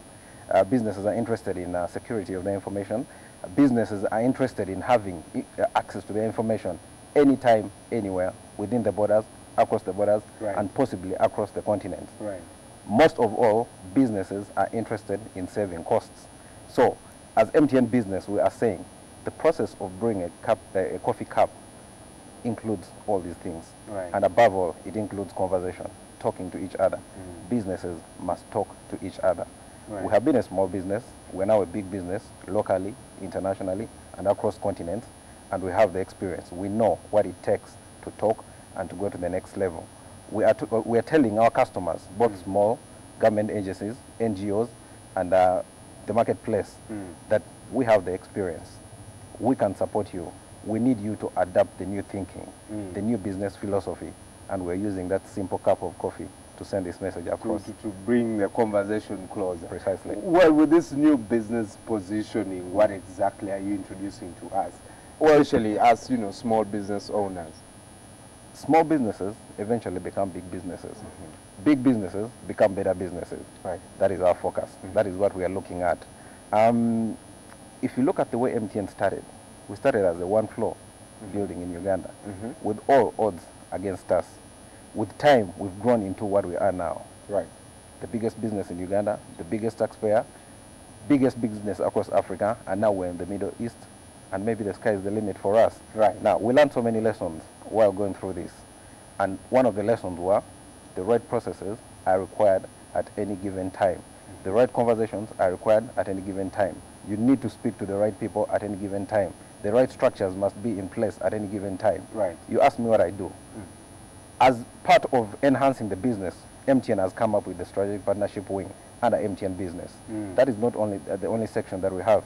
We have the business sales. So during that week, you have your customers interact with big business. Precisely. We have our businessmen in the country. We interact with small businesses. We interact with corporations that we work with. We interact with government agencies. We interact with NGOs. We interact with small home office owners. We do not segregate anyone. Not only during that week, but moving forward. That is the new strategy. Right. We do not segregate anyone. We want to interface with all businesses. Our desire is to see these businesses grow, just like we did. We have the right technologies. We have tested these technologies. We have the right people to create these technologies. Like I was breaking it down for you, we have the business sales team, a fully fledged team of professional account managers The MTN account management team is second to none in Uganda. We are at Really? precisely. We are at your call 24 hours a day for any solution, right from a SIM card to a secure VPN or internet connectivity. Well, there's a clip making rounds on WhatsApp of a very frustrated man who was handled by a very calm MTN, call center guy, and I thought to myself, I can't do this job. I'll probably shout at this customer. So that kind of makes well, sense. it calls for a lot of professionalism. Yeah. I'm telling you, we get all sorts of things. We, as our call center team is perfect. It's one of the best. You know, you meet these guys and they do a great job. You know, you need to thank them all the time. You know, I want to meet that guy who was in that 365. conversation. I can't believe he was I'm so not sure calm. you will be able to, but maybe I can make it happen. You know, strategic partnership. Precisely. Yeah. So that is what we are looking at. We need your business to get better. We need you to grow. Right. It does not only benefit you as a business, but it benefits the economy at large. It benefits Uganda. It increases on, so many things that the government can do. So that is exactly what we're looking at. And of course, notwithstanding the future of our children. It doesn't stop with us. It goes on. Yeah. Now let's get into the particular platforms. Exactly. I've heard a lot about cloud. I saw huge billboards. What are the particular products in this particular MTN business? Like I told you, we are embracing new technologies to enable businesses.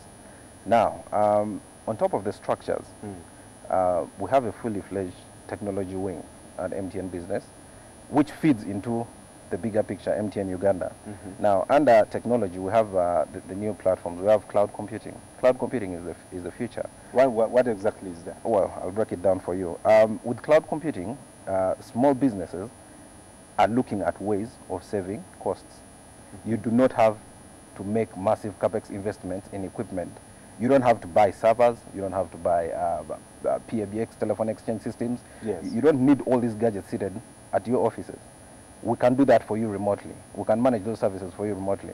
We'll give you managed firewalls. We'll give you colocation services.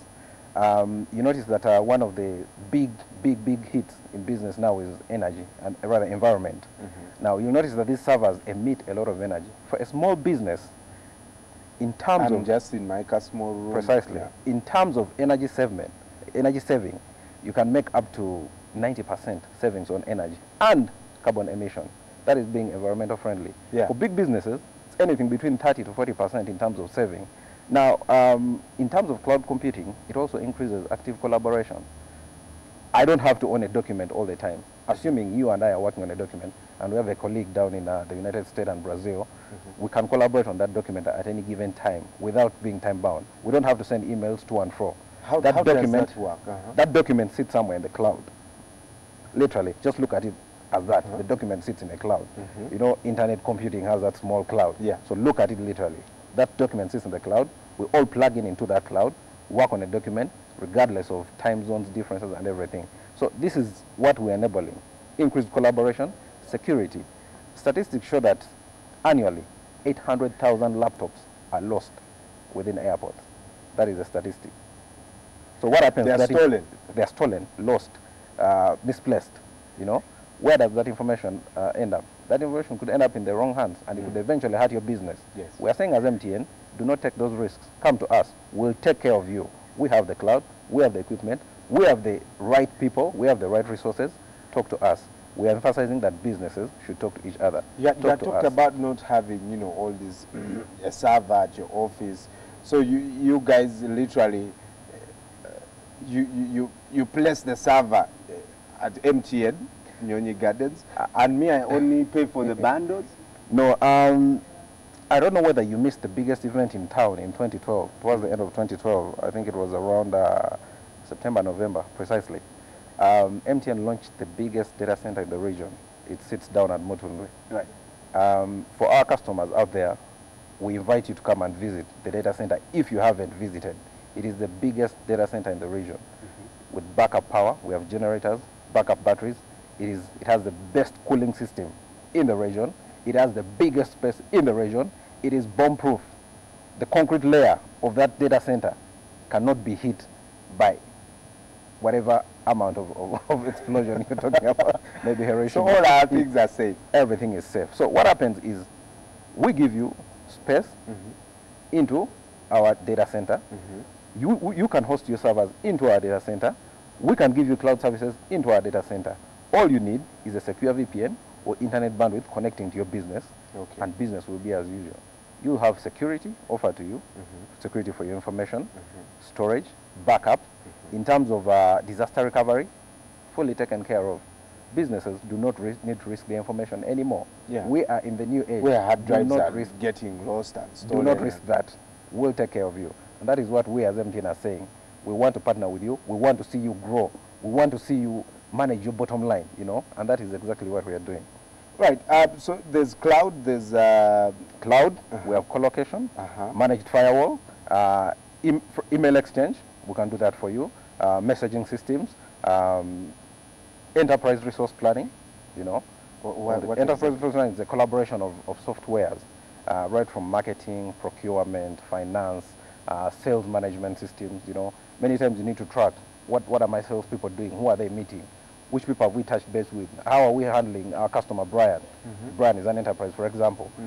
At what level is Brian? Are we servicing him well? You know, this is exactly what we're looking at. That is enterprise resource planning.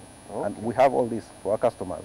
Please talk to your account manager, write to us at talkbusiness.mtn.co.ug, or call our customer care lines 0312-121-121. We will have all this information for you. Or better yet, visit our office at Nyonyi Gardens. That's where the MTN business office is. Right. We will be ready to serve you. Right. Yes. Well, is there anything else that you'd like, you know, customer? I've used your MTN backup thing for my SIM card contacts. Okay. Definitely, I've seen the, you know, the benefits. The benefits. Exactly. But for the other people, especially the small business owners, anything that they would like to know, and also how are you engaging these people? How are you going to bring them on board? How can they participate with MTN? With MTN. Talking about backup, you're the second customer I'm talking to about that, and who is giving good reviews about that. Please use the SIM backup. Very small product, but excellent. Use it to save your contacts. You're the second person I'm talking to in now, if a thief steals my phone, I'm like, boss, take. Safe. Because I know my contacts are. All right. In terms of small and medium enterprises, which seem to be your area of interest, and I understand why, we have a fully fledged SME section under MTN Business. Right. We have an SME head, we have account managers, we have administrative support and technology support for that section. Now that covers small office and home office users as well. Now, for us to educate the customers on the benefit of growing their businesses, over the past 3 years, we've been running trainings for SME, extremely free. You can register for them anytime at Nyonyi Gardens. You can write to talkbusiness@mtn.co.ug and register for those sessions. Originally, they were centralized in the Central Business District, that is Kampala and surrounding areas. But now we've gone regional. In June, we are in Mbale. Customers in Mbale, Eastern Region, please register and attend this training from June 7th. Write to talkbusiness@mtn.co.ug and register for this training, or visit our website and register for this training. Now, this is what we are doing. We're engaging with customers. We are training them on how to manage their businesses better. We are showing them we have these tools for you to manage your businesses. This is how you can manage your bottom line, by using our services. And that is exactly what we are doing. In July, we'll be in Western Uganda. You know, we're basically moving these trainings out of Kampala. Last year we were in Northern Uganda, and we're in Western Uganda as well. We continue to run business trainings in the Central Business District. Internally at MTN, we are looking at increasing the customer experience. You just talked about that clip that is making the round. We have a program that we're calling the MTN Perfect 10. At any given time, a customer should be able to approach our touch point. Touch points being an account manager, a call center, a service center, myself, the CEO, anyone who is associated with MTN, and have a 9 out of 10 experience. Your score about your experience with me at any given time should be 9 out. The worst should be 9 out of 10. What we are aiming is 10 out of 10. The end goal is to turn all detractors into promoters. Right. We need customers to enjoy this experience. Right. We don't want this to end with MTN. We want it spread to NTV. We want it spread to all the organizations around us. And this is the culture that we are trying to build forward. We also have what we call the broadband advantage. I don't know that you've read about it. We've been talking about it for the past 1 month or so.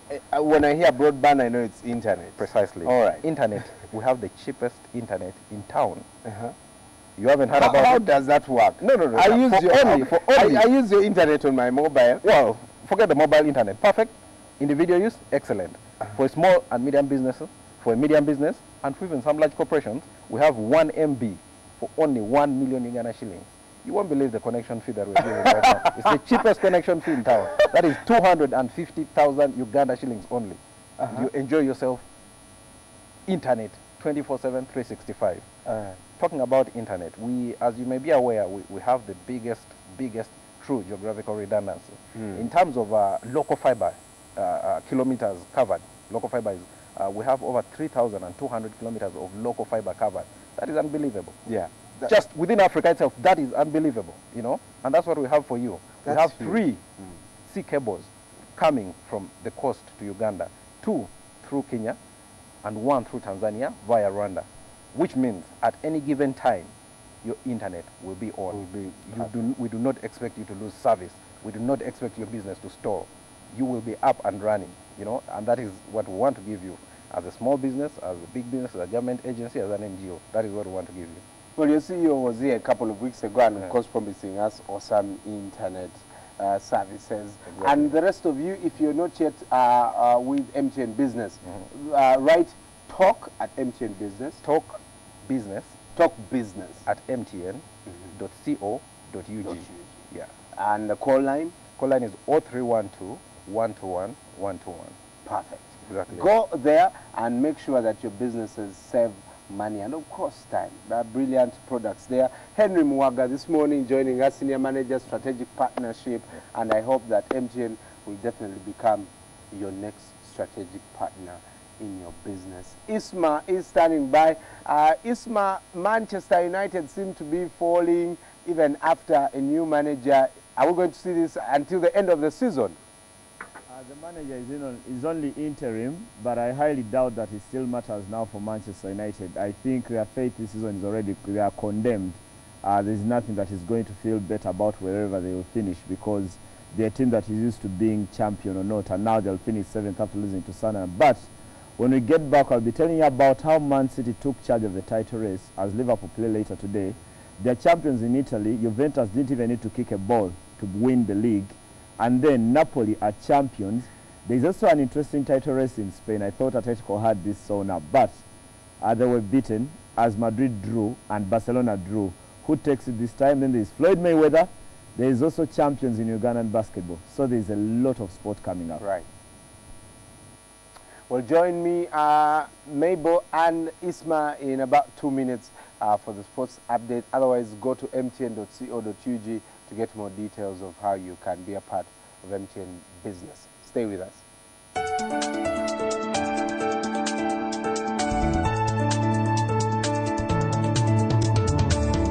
Everyday Life was brought to you by... And we are HTC.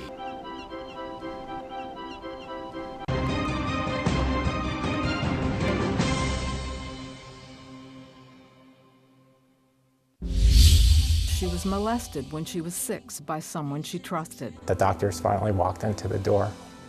They basically were telling me that she had a 5% chance of living. I couldn't understand how somebody that tells you they loved you, that held you as a child, could abuse you. Tommy Scott grew up among gang violence, drugs, and poverty in the projects of South Central Los Angeles. I felt not normal, not good. I wasn't lovable. As a teen, Melissa discovered that drinking gave some relief. Tommy is free today and continues to tell people that it was Jesus who changed his life. The time I spent in prison, I spent putting my ideas together on, how I was going to come back and make it all right. And I realized my purpose, that I was created to reflect the glory of God. Duke now realizes why God kept him alive. These were real people facing desperate situations, just like you and me. You know, Jesus died to set you free, and he can give you a new heart.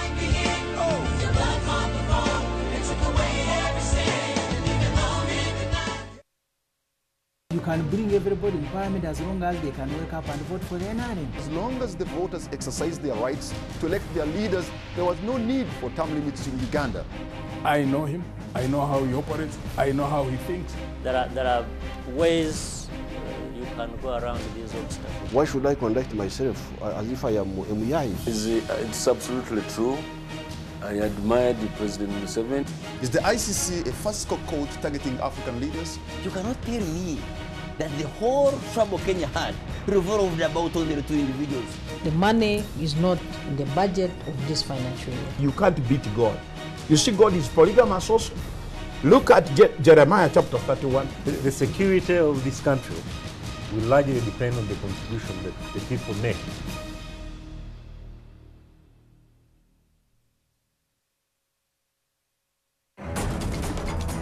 This is New Close-Up Deep Action. We created it to give the world 3 times fresher breath and eliminate up to 99% of germs.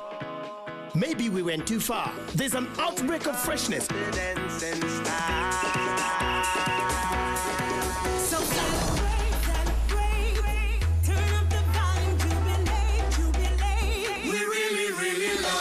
Now the best ever from Close-Up. 3 times fresher breath.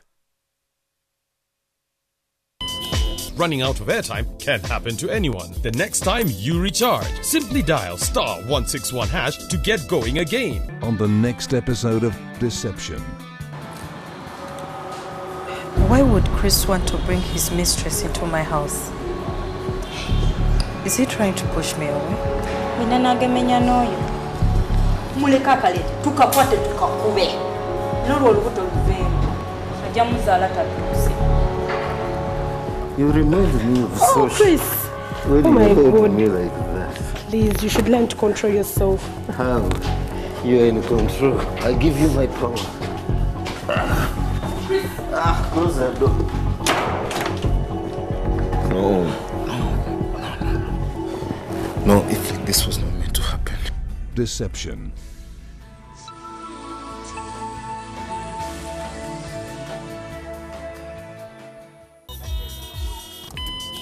At Orange, we know that running out of airtime can happen to anyone. That's why we bring you Wetase. Simply dial *161# to get going again. Convenience changes with Orange. Today changes with Orange.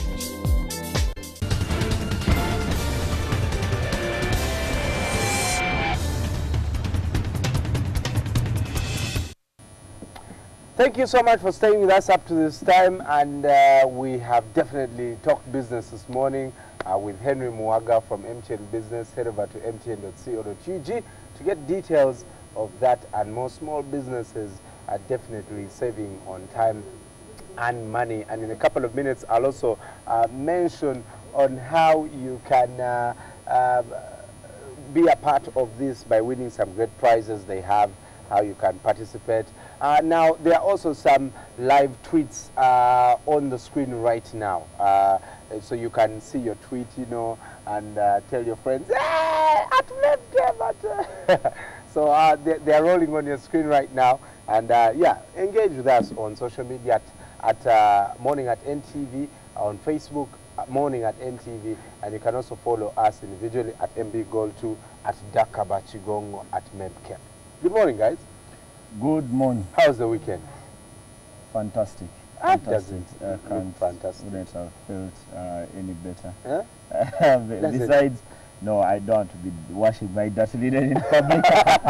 There are so many good things that happen in sport that cover for everything, cover for so much. For the dirty linen. Yeah, for the dirty linen. Maybe Kebirunji, no, the shoe this morning, you know. A stiletto? No comment. You didn't even know what But that I'm is. well. I'm well. You're well. Well, earlier we were talking about social media and how it has impacted politics and Kaguta Museveni, you forgot that hashtag. Kaguta. Hashtag. His handle is at Kaguta Museveni. You know, at Kaguta, yes. Have you followed him? I follow him. But you are not sure if I can it's almost him. bet an arm and a leg it's not him who tweets. But Sarah Kajingo announced Kajingo it. tweets, right? Yeah, announced I think she must be tweeting on his behalf. Yeah. I have a feeling the president, the characters are too little for him to tweet. He would to explain where Fronasa came from.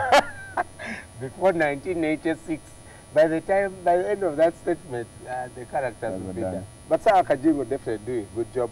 Let us know what you think on our social media platforms. Isma, this morning the University Basketball League came to an end. Tell us about the winners and the losers. I could hardly find a loser at the end of the day, and I was looking at Daily Monitor this morning, and there's a big headline about Makerere and Indeje, who are the winners for the league. Indeje for the men and Makerere for the women. Makerere, of course, not expected at all to compete because you see Lady Cannons have been that dominant a team, even the National Basketball League. But I think at the end, the biggest winner was basketball. I had my reservations, I think, after being at Lugogo on Thursday, when the playoffs had just started on Labor Day, and I thought there was something lacking. There was a bit of oomph that I couldn't find in the entire event.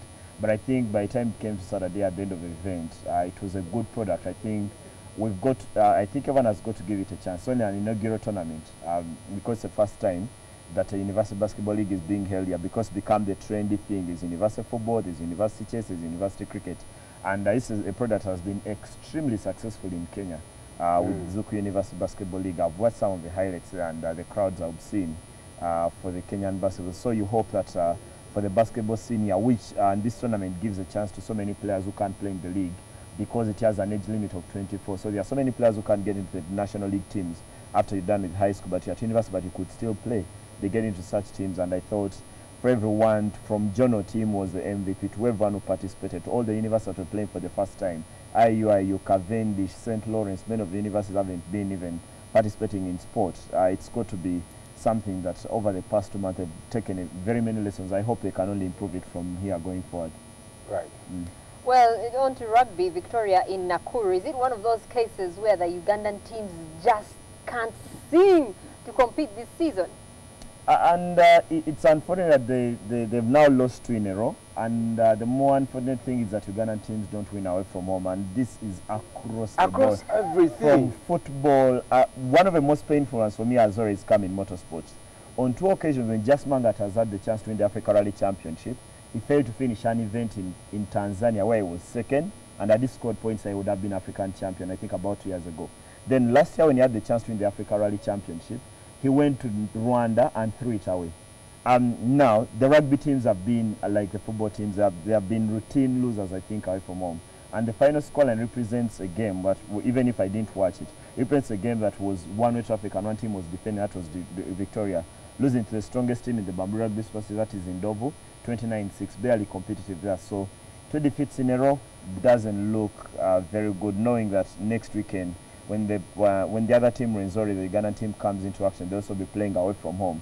So the odds are not good in terms of getting a result. But very unfortunate. And probably at some point this week, we should do something about what's gone wrong with Uganda. These are not the heady times of 7 years ago when Uganda were African champions. There's got to be something that hasn't worked out right. Right.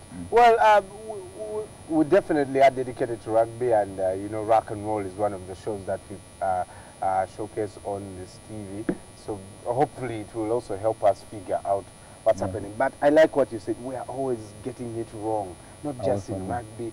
Every sport in this country, when we go there, we're not competitive. We're shaking our boots. Quickly moving on to NBA. 5 of the 8 playoffs end up in a decider. Tell us about the second round matchups. What do they look like? By the time we left this show on Friday, we only had 2 teams that had got through. That was Miami Heat and the Washington Wizards. And then later on Friday night, Portland Trail Blazers got through, winning their first series, I think, in a very long time. When they beat up on the Houston Rockets, Damian Lillard, I'm still lost in that.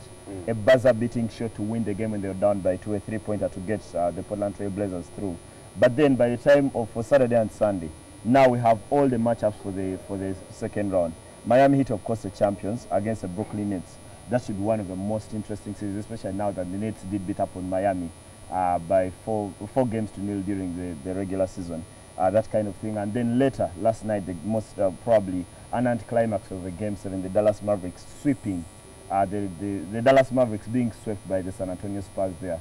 Tony Parker scoring 32 as the Spurs go through the champions from several years ago, but also last year's finals who was beaten up by the Miami Heat. So when you look at the matchups, there is so little to choose between who would win. For example, you look at the Western Conference, and there is OKC against the LA Clippers.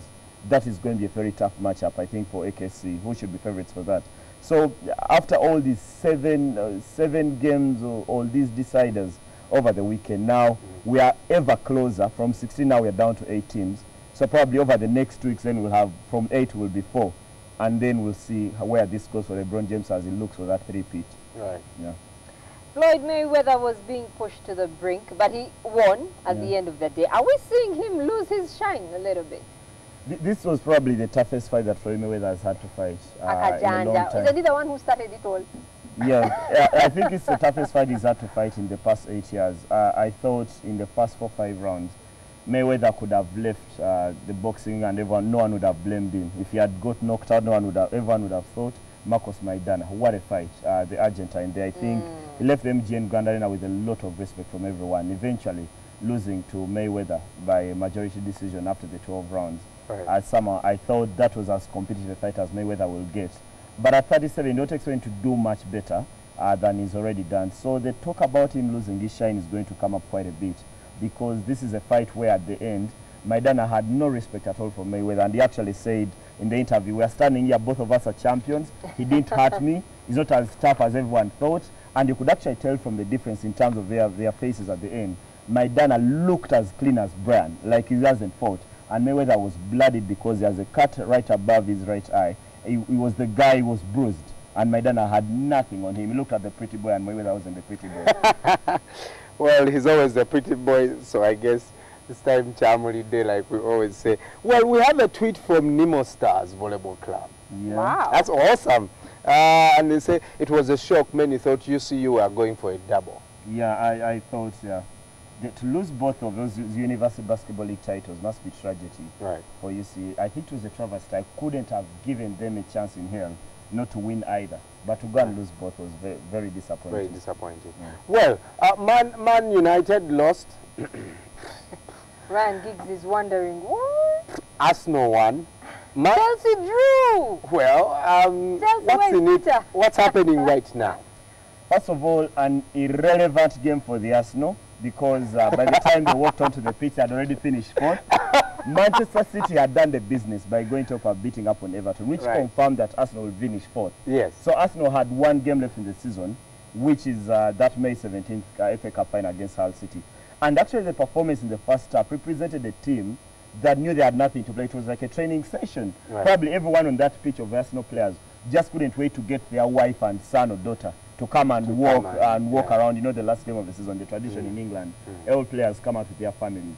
And actually the performance, as I watched the first half, I kept on dozing and thinking, Arsenal, what is this doing? It was a disappointing game, but eventually Arsenal winning it by a goal to nil, Olivier Giroud getting the goal. But it just doesn't get better for United somehow. They go and win a game by 4 goals to nil, and the interim one is looking like the permanent one, Ryan Giggs. And then they go back and lose another game at Old Trafford. Very, very disappointing. Sunderland. Yeah, to Sunderland of all teams. The first time they had won at Old Trafford since 1968. So they can't blame Moyes. He's not there anymore. No, you can't blame Moyes. It's too quick also. But I thought Sunderland gave it a very, very good fight. I thought they were brilliant. They got their goal, they created chances. When they had Vito Manoni to save a former Arsenal goalkeeper, he did his business, and Sunderland deserved the 3 points. And actually, that's the reason why they set up. You look at the results they picked up in recent weeks. They beat up on Chelsea, the first team to win at Stamford Bridge in over 78 games in the league. Then they picked a point at Man City. Then to go and beat United at Old Trafford. Why not stay up? Why not stay up, surely? But as we said, Chelsea dropping points. Were they tired over the weekend? What up? I think the performance against Atletico took a lot out of them, and I thought they didn't create enough. I thought they had about 5 chances over the 90 minutes. And that actually means that if Liverpool beat Crystal Palace tonight to be a 2-horse race, Chelsea will be out of it. Mathematically, Chelsea should be hoping that Liverpool don't win. If Liverpool win, if Liverpool win at Selhurst Park, that's as good as gone. But the title is in Man City's hand. If Man City go and win their remaining games, they'll be champions regardless of whatever Liverpool do. Well, this season is definitely reminding me of the time when Arsenal won at Old Trafford, and it had to come down to that. 2002, Sylvain Gilton scored the goal. Yeah, it had to come down to that. That was the time they went through the unbeaten run. No, that's 2004, much later. They needed to win at Old Trafford at the time. Arsenal were brilliant that season. Probably the greatest team performance I've seen of a 1-year period. That Arsenal went and the other 2004. By 2002, they went to Old Trafford needing to win, to go top and win the league. Ivan Vito got the goal and Arsenal won the league. And won the league. Well, thank you so much, Wokorach Obre, for tweeting on our Twitter page at Morning at NTV. Now, coming up is your everyday life. And I'm getting confused also. Very aimless last minutes of the show. Coming up,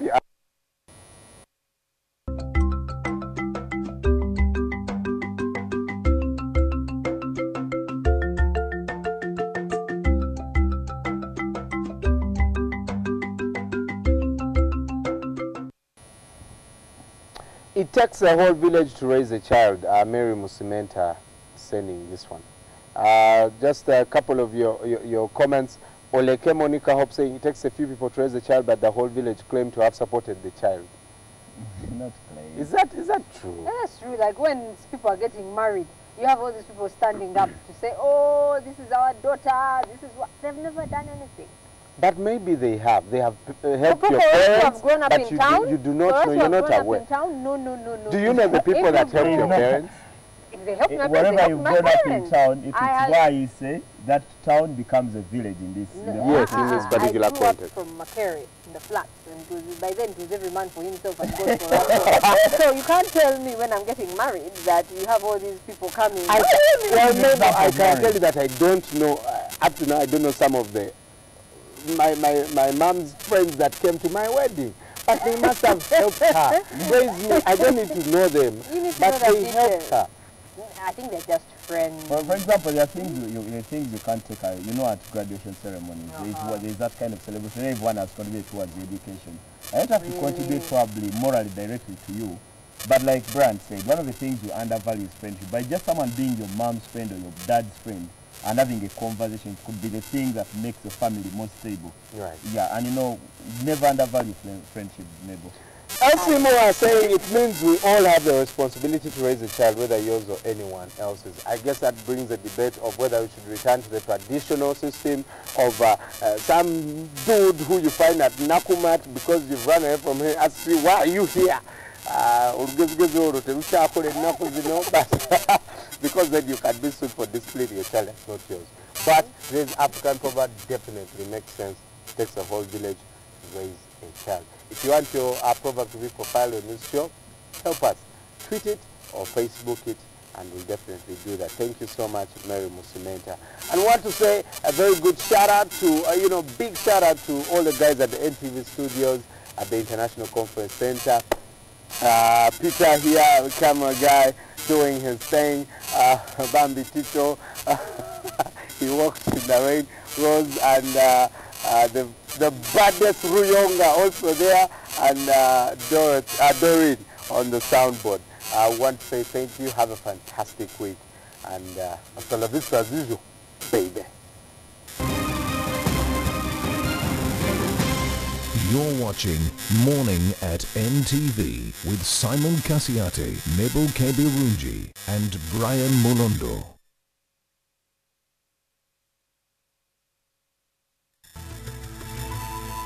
NTV, turning on your world. Sights and Sounds is brought to you. We went to the movies. I forgot my wallet, but my brother sent me money.